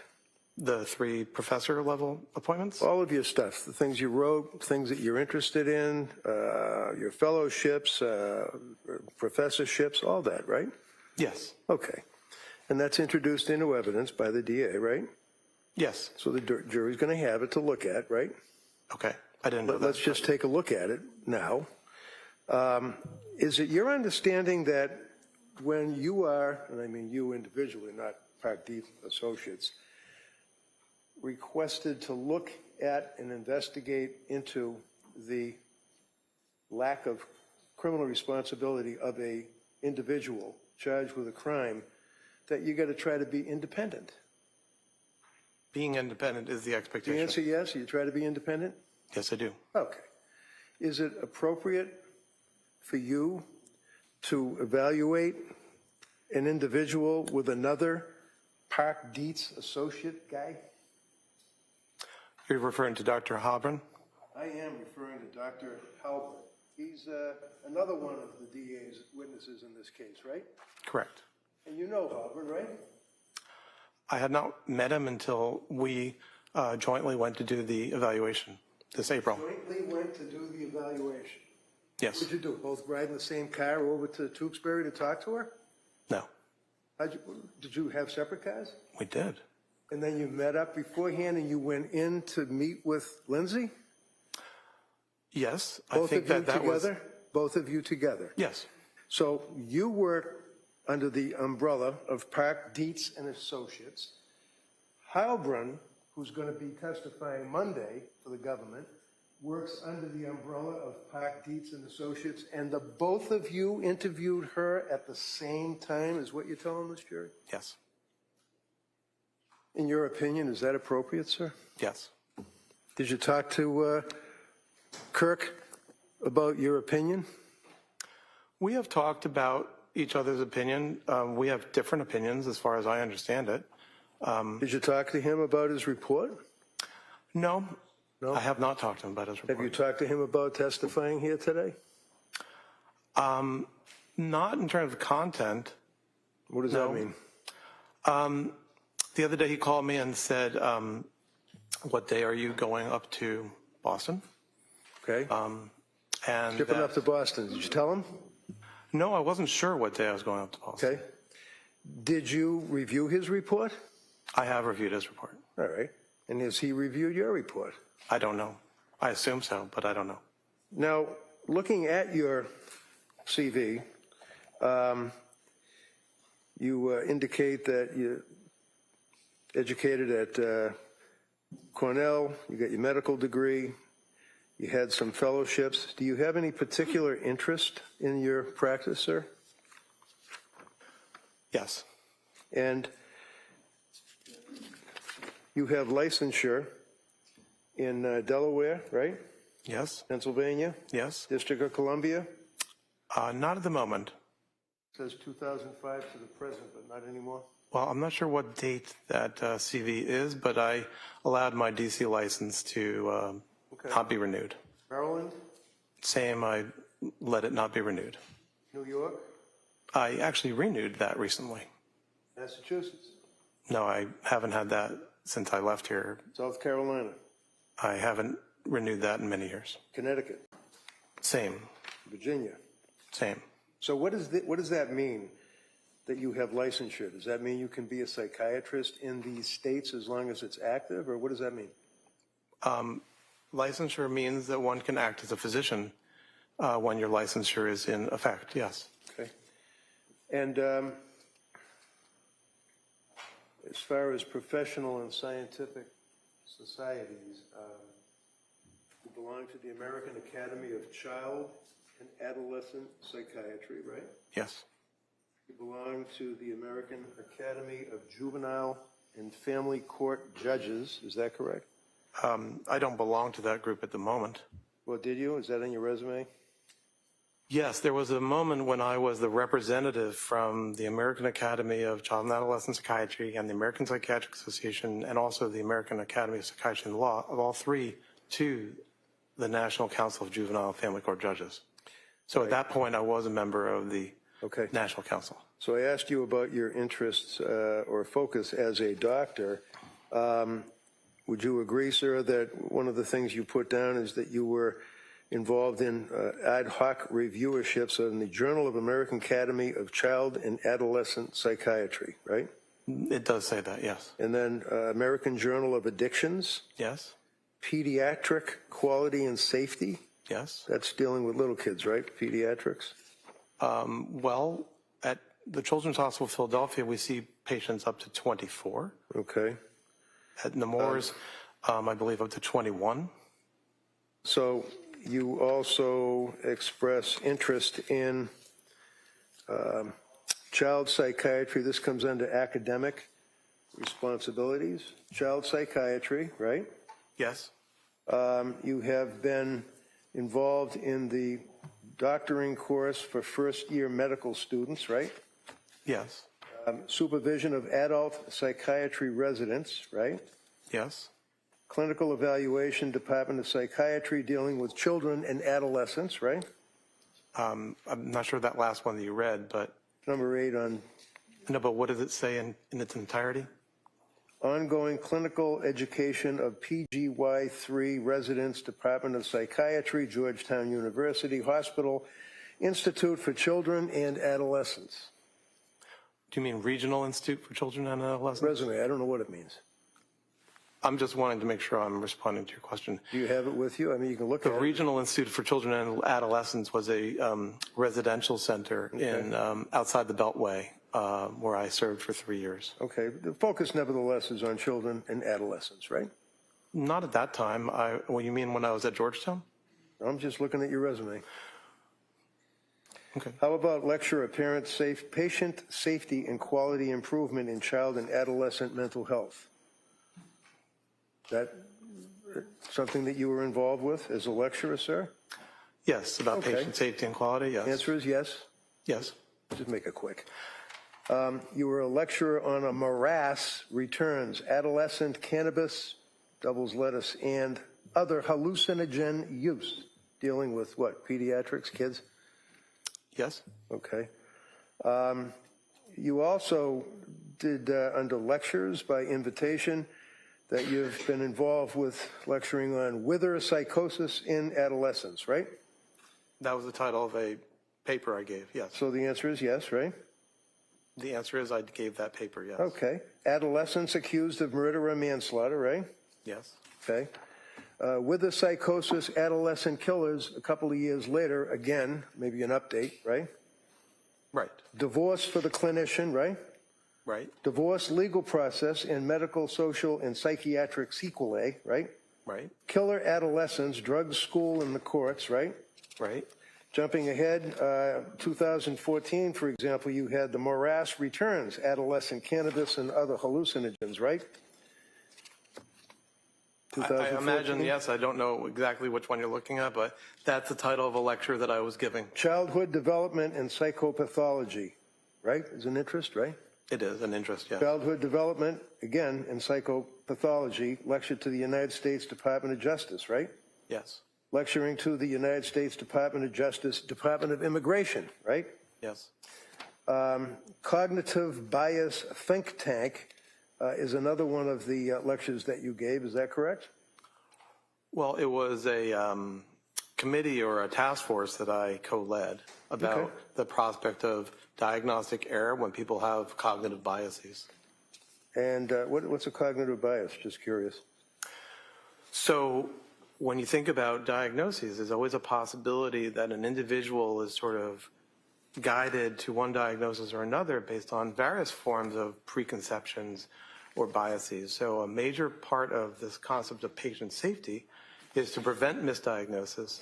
And there are a lot of techniques that are used in medicine and in this case in pediatric hospitals and also in psychiatry to try to make sure that the users or the diagnosticians' biases don't creep into making the wrong diagnosis.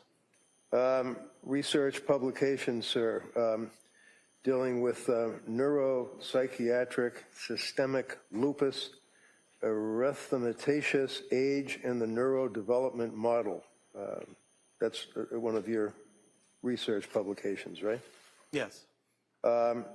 Dealing with psychiatric classification from the ancients to DSM-4, psychiatric clinics of North America, right? Yes. Alcohol abuse is another research that you did? I've written or edited several textbooks on substance use disorders. Yes. Okay. So in addition to child and adolescent aspects of psychiatry, you're also interested in focusing in on alcohol abuse, substance-related disorders, alcohol abuse disorders, addictive disorders, treatment of addictive disorders, right? Those are some of the areas of interest, yes. Novel risk factors for central line associated bloodstream infections in critically ill children, right? Yes. And it goes on and on with a lot of your focuses on children, minors, probate court, correct? I don't know about probate court, but... Well, you've had occasion to do evaluations for probate court, haven't you? You have to remind me, there was Okay, a never mind period when probate I court. was the physician leader of the state of Maryland's Office of Forensic Services. Right. So, That's what you said on direct, so that's why I'm asking it. But how about the new tools in the toolbox? Proactive prevention of CLABS, 1, in patients with behavioral health and concerns. What does that mean?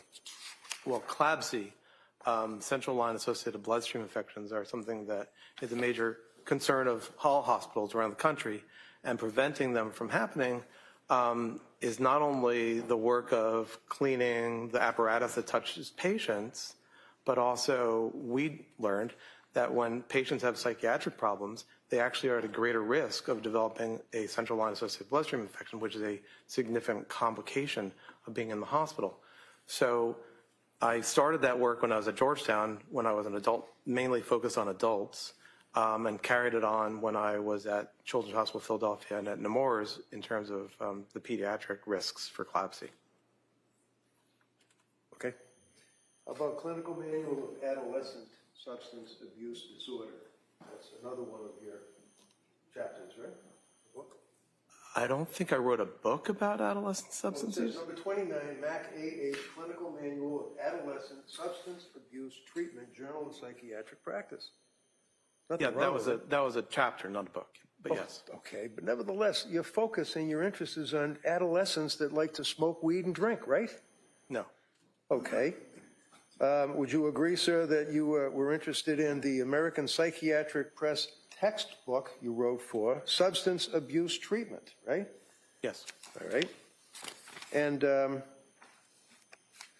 think like a psychiatrist, but always a doctor, be a doctor, web drugstore, perils, drugs, alcohol, bloodstream infections in children's hospital, focusing on that, right? Where in here does it say that you ever came within breathing distance of a pregnant woman and your practice and your interest in your writings?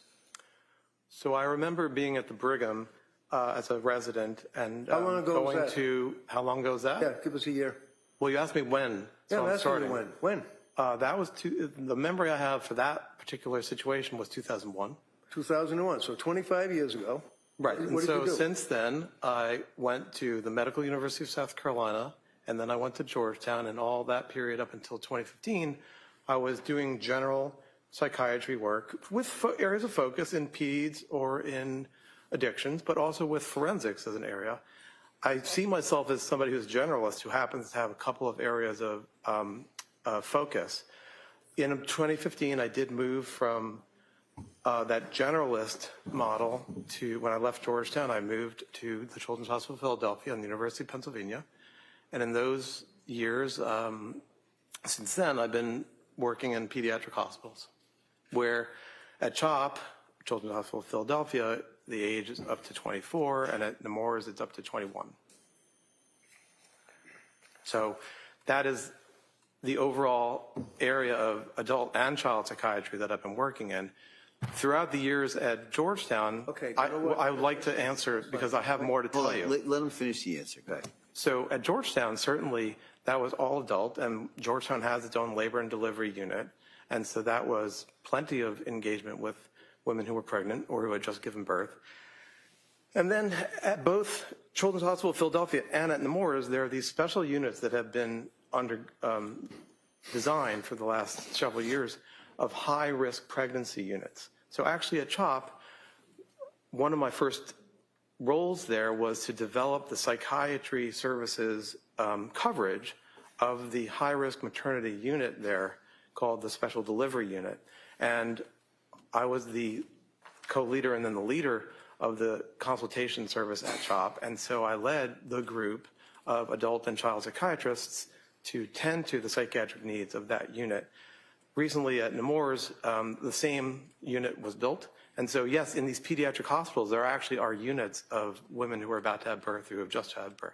Well, I'm sure in these pediatric hospitals, there are women about to have birth and have had birth, and I'm sure that there are competent doctors that treat them, correct?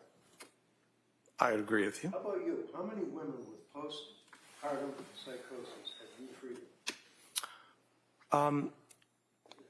Roughly 10 would be my estimate. Over what period of time? Over the period since 2001. And when you would treat these women, would you be involved in, for example, testing them for their mental health? Well, usually the teaching has been that what was called postpartum psychosis is actually a form of bipolar disorder.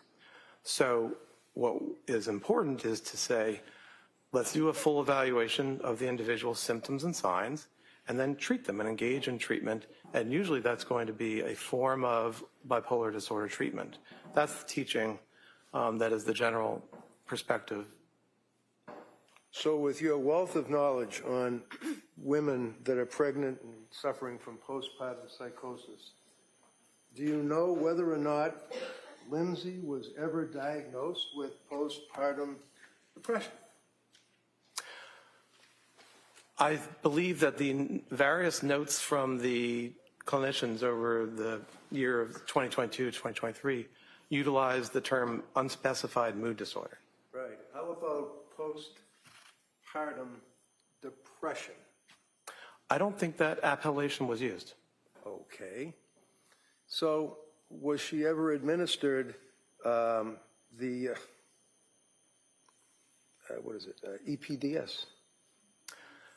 You mean the Edinburgh? Yeah, was she ever administered that? I don't know if she was or wasn't. I don't remember. Isn't that something you're in here testifying about this case? Wouldn't that be important to know that she was almost off the chart on the Edinburgh scale for postnatal depression? Well, I have said that she had depression. Well, postnatal depression for a woman who's pregnant or had a baby recently is a heck of a lot different than some guy who's just depressed about his job, right? I don't understand your question. Well, do you know what her readings were on the Edinburgh test? Not to my memory at the moment, no. Why not? You read the medical records, didn't you? I mean, if you would like to show me, I'd be I happy don't want to show review you it. anything. I'm asking you as a testifying witness for this jury, did you look at her medical records? I did. And the medical records pertain to her being a person that just had a baby, right? I'm not sure that which records you're talking about, but when can I finish?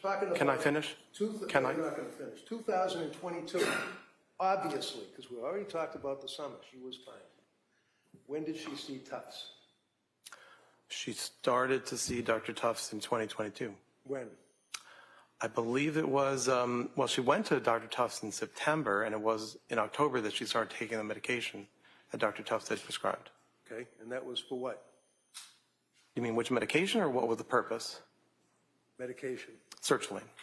And otherwise known as? Zoloft. And she took it after a while, is that correct? Is that what you said? A few weeks, yes. And the reason she didn't take it was what? Time, as my evaluation. Hold on a second, Doc. Sorry. All right, let's go ahead.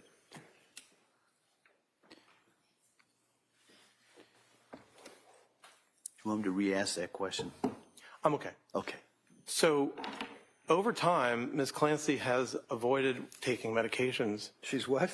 Avoided taking medications. Says who? The description she gave me. She told you that?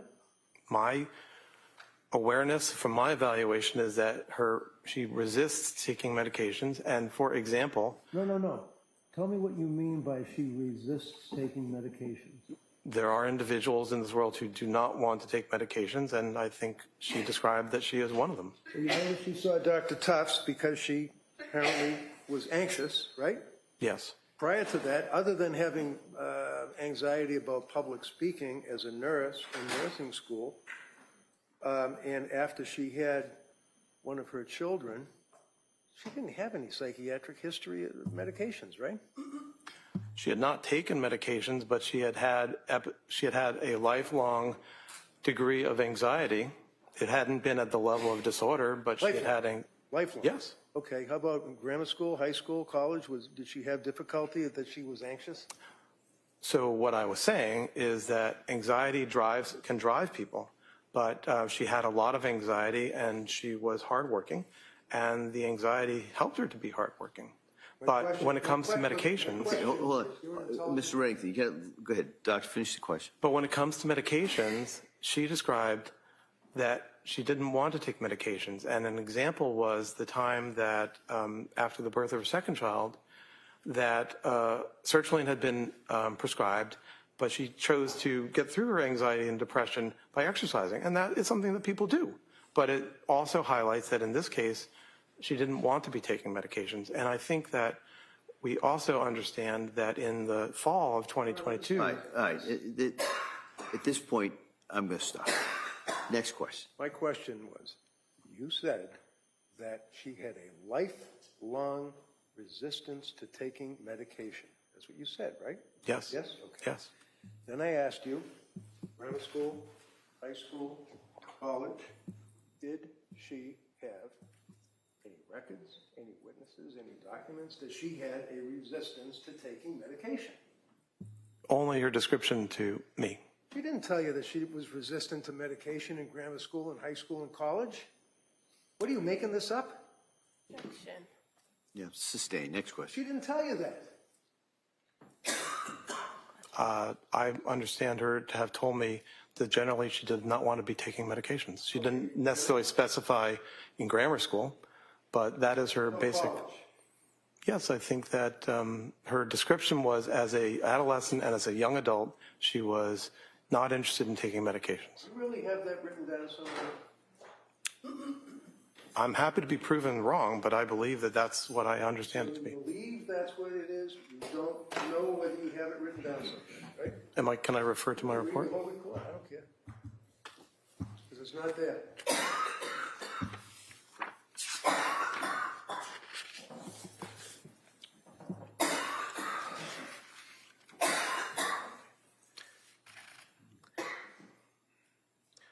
Well, on page 8, what I had written was, Ms. Clancy's reluctance to take medication generally was accompanied by her concern for medications entering her breast milk. So the general... Breast milk, she's pregnant. Come on. That's the only time that she indicates that she did not want to take, except for benzos, medication because she was breastfeeding, right? I don't agree. I'm happy to be proven wrong, but my understanding is that she described that she generally did not want to take medication, All right. benzodiazepines included. Let's not guess, all right? Let's look at Dr. Mack's report, okay? Medication history. During the period before January 24 or 23, she was taking several medications, and that would be Tufts and Gelada and all the rest of them, right? Okay. Is that right? I didn't exactly hear your question. I'm sorry. Can you repeat it? You said in your report, defendant was taking several medications that had been prescribed for her, right? In the fall and December of 2022, yes. So it's real easy. It's Tufts and Gelada that were prescribing these meds, right? They were among the prescribers, yes. All right. And her reluctance to take medication was accompanied by her concern for medications entering her what? I believe it says breast milk. Breast milk. Okay. So other than her concerns as a mother about her breast milk and having these drugs get into an infant's body, when else did she tell you that she was resistant, as you just told this jury, to taking medication? Like she's somebody who doesn't want to take the medication, doesn't care to take the medication. Where is it? Overruled. Well, I didn't say that she didn't care. Okay, how about if she was resistant? My recollection, and I'm happy to, if you would like me to spend time finding it. Prove you're I'd be wrong, happy I know. to. What? Prove you're wrong. It's not in your report, though, is it? Okay. Okay, we'll leave it at that. Now, you had mentioned, sir, I believe, that the DSM is something that you all use in your diagnoses of people, right? Yes. And one of the things that you are here to testify about would be postpartum issues, postpartum psychosis, postpartum depression, right? Are you referring to postpartum psychosis, the disorder, the proposed disorder, or as a symptom? Well, when you come in here as an expert, hired by the DA to tell this jury that this woman was not suffering from postpartum psychosis, and you in your testimony refer to the fact that you use the DSM to guide you, if that's the right word, in your diagnoses, would you agree with me that that's a fair statement? That the DSM is the standard for making diagnoses? Yes. Right. It's not a very good standard, though, is it? Well, it is the standard. It is the standard. How about, are there other standards, sir, that, like, for example, World Health Organization, International Disease Control, IDC, have you ever heard of them? Yes. Okay. Does the IDC, what does that stand for? The ICD, What does that stand for? the International Classification of Disease. Does that classify postpartum psychosis? I think it actually does not. Does it classify, you think, or you sure? My recollection is that it does not. Okay. How about postpartum depression? Does the international category indicate that? I'm not sure. We in the United States. No. use the I'm DSM. asking about the other, the ICD or whatever it is. I don't know. Okay, that's good enough. This here is what you're talking about, the DSM though, right? 5 TR, text revision, right? Yes. And you're talking about the fact that at some point in DSM-6, there it appears as though postpartum depression, postpartum psychosis will be added into the DSM-6. Is that correct? Who said that? I'm asking you if that's what you mean when you told the jury about it possibly being put into the next edition. There is a syndrome that's been proposed called postpartum psychosis. So I would differentiate that from the idea that the person of psychosis in a postpartum period. The syndrome, proposed syndrome of postpartum psychosis has not been included, and I am not aware that it is going to be included, although I understand there are calls for that. I would also say actually the movement for DSM-6 is not necessarily active at this point. But I would highlight again, because I wrote my college history thesis on the history of the DSMs. What was it, DSM 1, 2, 3 back then? Well, there's been a classification made by the American Medical Association going back to the end of the 19th century. DSM 1 was in 1952, DSM 2 was in 1968, DSM 3 was in 1980. The major change in 1980 was to fall in, as I discussed earlier, the descriptive model for diagnoses. And that is to say that since DSM-3, diagnostic groups are grouped, or disorders are grouped by what you see, what symptoms we are seeing, not by what we assume is the cause of the illness, and not by any theories about how the illness works. So, since DSM-4 in 1994, as a part of making DSM-4, a literature review was completed by Dr. Ellen Frank, which indicated a roadmap for what to include in terms of postpartum designations. And since then, there's been what's called a specifier. So if you highlight depression, you can add a specifier to say when this depression occurred. The limit is that it's a 4-week limit. So under the rules of DSM, after 4 weeks, you wouldn't necessarily, well, you wouldn't call it postpartum. Postpartum psychosis, and here I'm referring mainly to literature, including a review in biological psychiatry in the last 12 months, is a proposal that there is a type of bipolar disorder called postpartum psychosis, where you can have mania or bipolar attributes, you can have depression, you can have delirium. And so when you think about the rules and the guidelines that have been in place since 1980 for revisions of the DSM, they look for, can this category be sufficiently separated from other categories? And does it help treatment? And over time, even though there have been calls, well, there have been hundreds of diagnoses that have been proposed or requested to be in the DSMs, very few new diagnoses get inserted. And right now, that is the situation for the syndrome called postpartum psychosis, that it is not something that has been approved. And I know there are people who are calling for it. But in the current time... Okay. Next question. Okay. Please. Thank you. Are you aware, sir, that postpartum psychosis and postpartum depression are pretty much virtually not even mentioned in your DSM-5 TR? I wouldn't agree with that. I was about to say. So you would not agree with it, right? Well, I was about to get to that. Sure you were, but you would not agree with it, right? Is that correct? I don't have a basis to say that. Okay.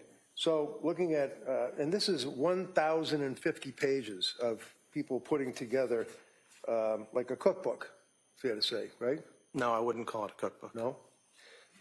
Would you agree, sir, that postpartum is referred to, page 147, in sex and gender-related diagnostic issues. Would you agree with that, sir? Is that the introductory chapter? This is the chapter, sir, that is pertinent to bipolar disorder. You're familiar with it, I'm Okay, so sure. it's the bipolar chapter. And referencing 147, sex and gender-related diagnostic issues. You're familiar with that, I imagine, right? That's a subset. I mean, that's a portion of the chapter, I imagine, that describes. Right, it's a paragraph. issues. Okay. It's a paragraph. Out of 1,000 pages, it's a paragraph.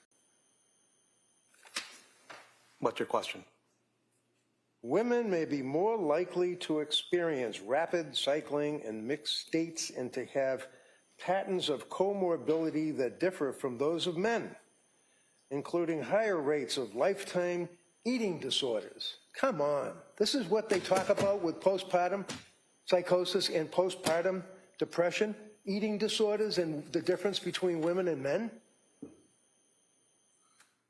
Is that your question? I'm not sure I understand your How question. you answer it, yeah. What's your question?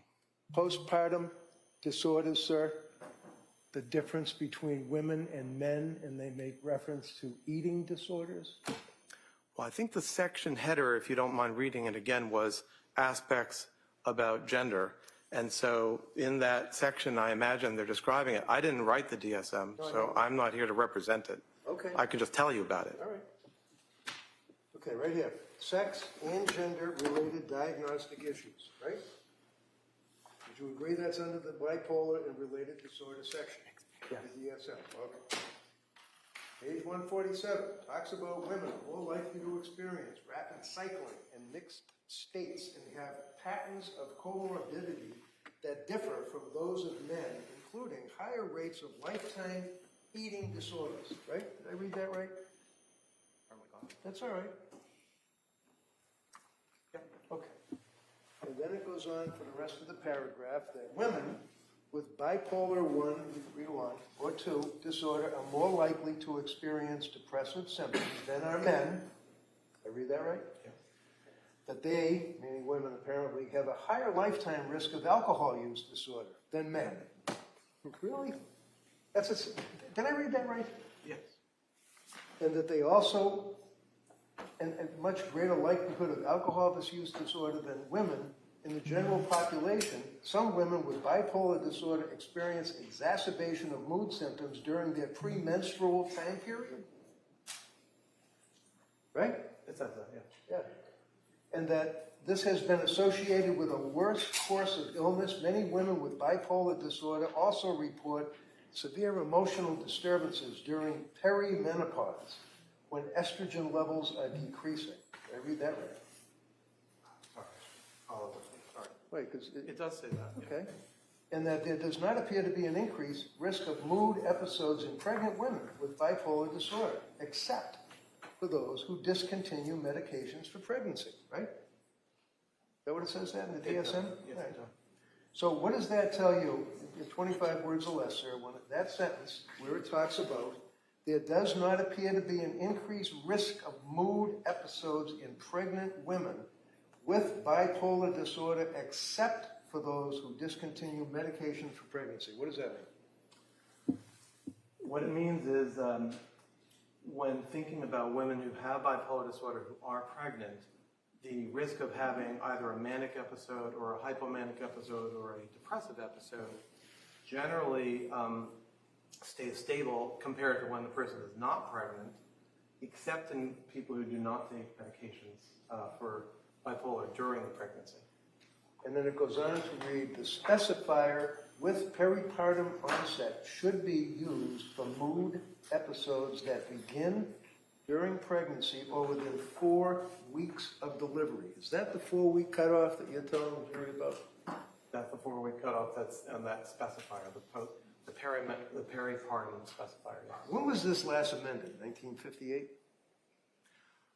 You're talking about the 4-week number? Yeah. That was created in DSM-4 in 1994.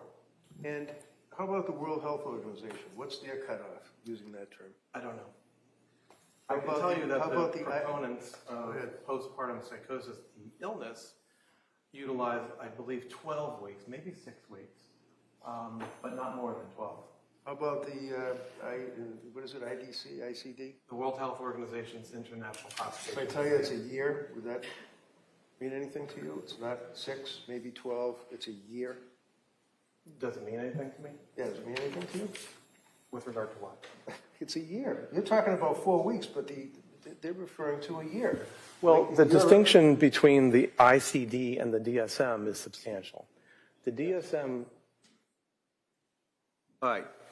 Mr. Reddington, why don't you ask a question? Thank you. So would you agree with me, sir, that the way that women are treated postpartum, after having babies, prior to having babies in Europe is a heck of a lot different than we treat women here, right? Objection. Sustained. So that paragraph that we just went through, we're talking about sex and gender-related diagnostic issues, right? yes, They mentioned the words postpartum, period. They mentioned, I don't mean period like the end of the sentence, I mean postpartum, period. They mentioned that, right?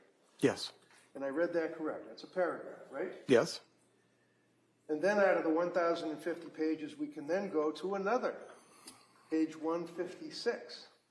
Sex and gender-related diagnostic issues.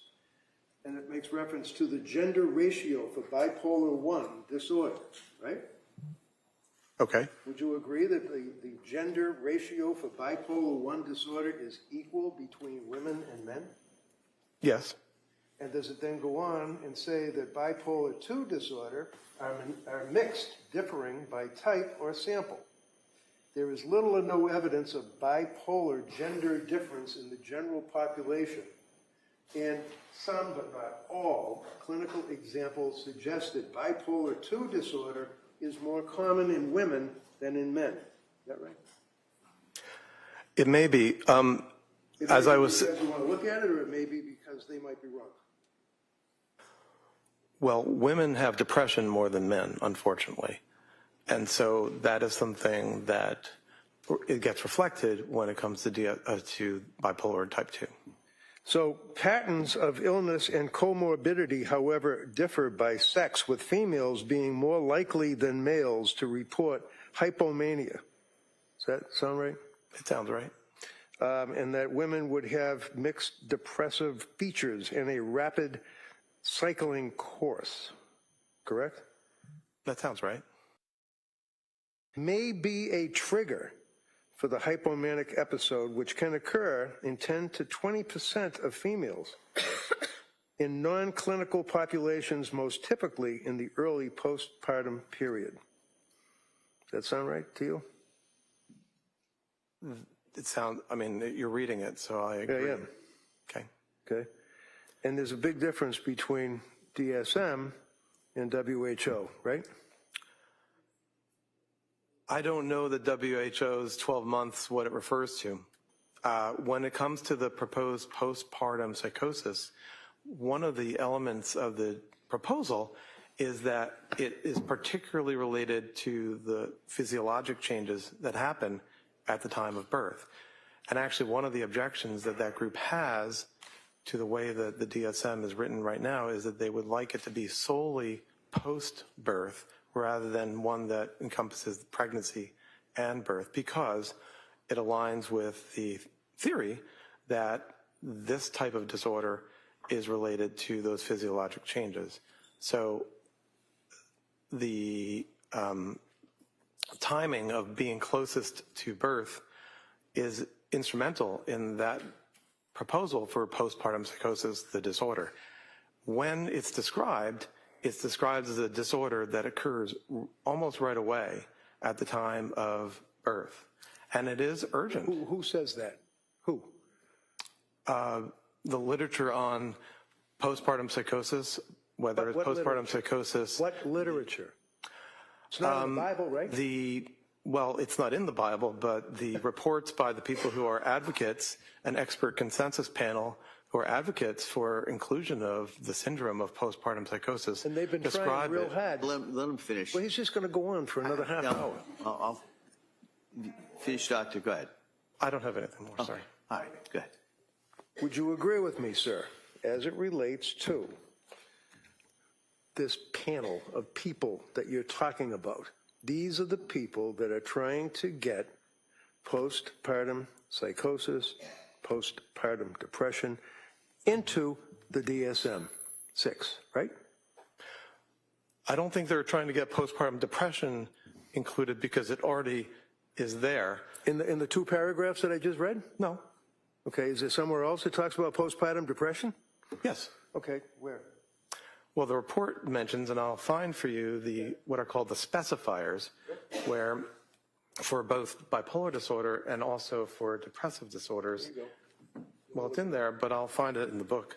Okay. Why don't you look for it? Why don't we do one thing at a time? Yeah, I'd like to And finish that would speaking. be, you said you're going to find it.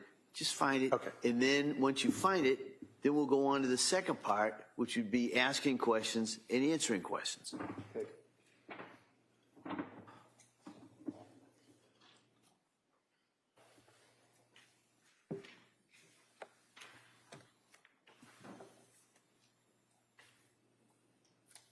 So right here on page 173, Read it.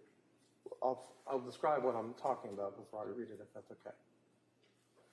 So this is the section, actually starts on page 169, where it goes through what are called the specifiers for the bipolar disorders. And so those include with atypical features, with rapid cycling, with melancholic features. And here on page 173 is the portion about with peripartum onset. Read it. Read it. Well, let me see how many paragraphs it is. It's many paragraphs. Do you want me to read all the way down? No, that's all right. Just summarize it as best you can.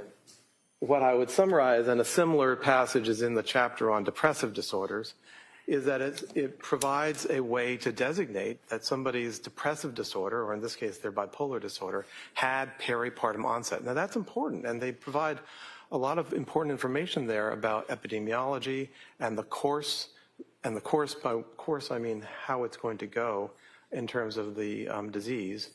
That's what the DSM does. Besides giving criteria for disorders, it provides basic information about course, epidemiology, and the features that the individual has. So there's a similar section in the depressive disorders. Stick with the section that you just pointed out. Okay? Yes, sir. You'd agree with me in a nutshell that talks about with psychotic features, delusions, hallucinations present at any time in the current manic or major depressive episode in bipolar 1 disorder, right? No, I'd have to see what you're reading from. Okay, sure, it's right here. Yeah, but that's a different portion. No, that's what you were reading from. Okay, No, so sir. how about down below here where it says with peripartum onset? Yes, that was what I was referring The to. specifier, what's a specifier? So the system has a way where we can emphasize features of a person's illness. Remember, as I said, the groupings in the DSM revolve around the major psychiatric symptoms. So this is the bipolar chapter, there's a depression chapter, there's an anxiety chapter. So here, the specifier is our way of communicating that the person's problem, in this case, has peripartum onset. Okay. And as if I could connect it all, the emphasis on the proposed postpartum psychosis disorder, they object to it being peripartum. They would like it to be postpartum. And who's they? The authors of the expert consensus group that I referred to published a paper in biological psychiatry in the last year. About what? I mean, psychiatry covers a large ground. Yes. It's a paper that summarizes information about this proposed disorder, highlights their assumption that it is actually a type of bipolar Can disorder, I just interrupt? What disorder are you referring to? the proposed postpartum psychosis disorder. All right. So there is a group of people that are trying, to your knowledge, to get postpartum disorder in the next version of the Bible, right? Effectively, yes, Okay. but I wouldn't use all those words, but yes. Okay. And then when you're referring to the peripartum onset, in one paragraph, you're talking about the specifier applied to current manic, hypomanic, or major depressive episode in bipolar 1 disorder, right? Did I read that right? Well, it's more than just one Okay, let's paragraph. It just goes stick on with- to let's all just the stick next. with All right, Counsel, let me see Counsel at sidebar here, just so we've got scheduling.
Members of the jury, we're going to break at this point, all right?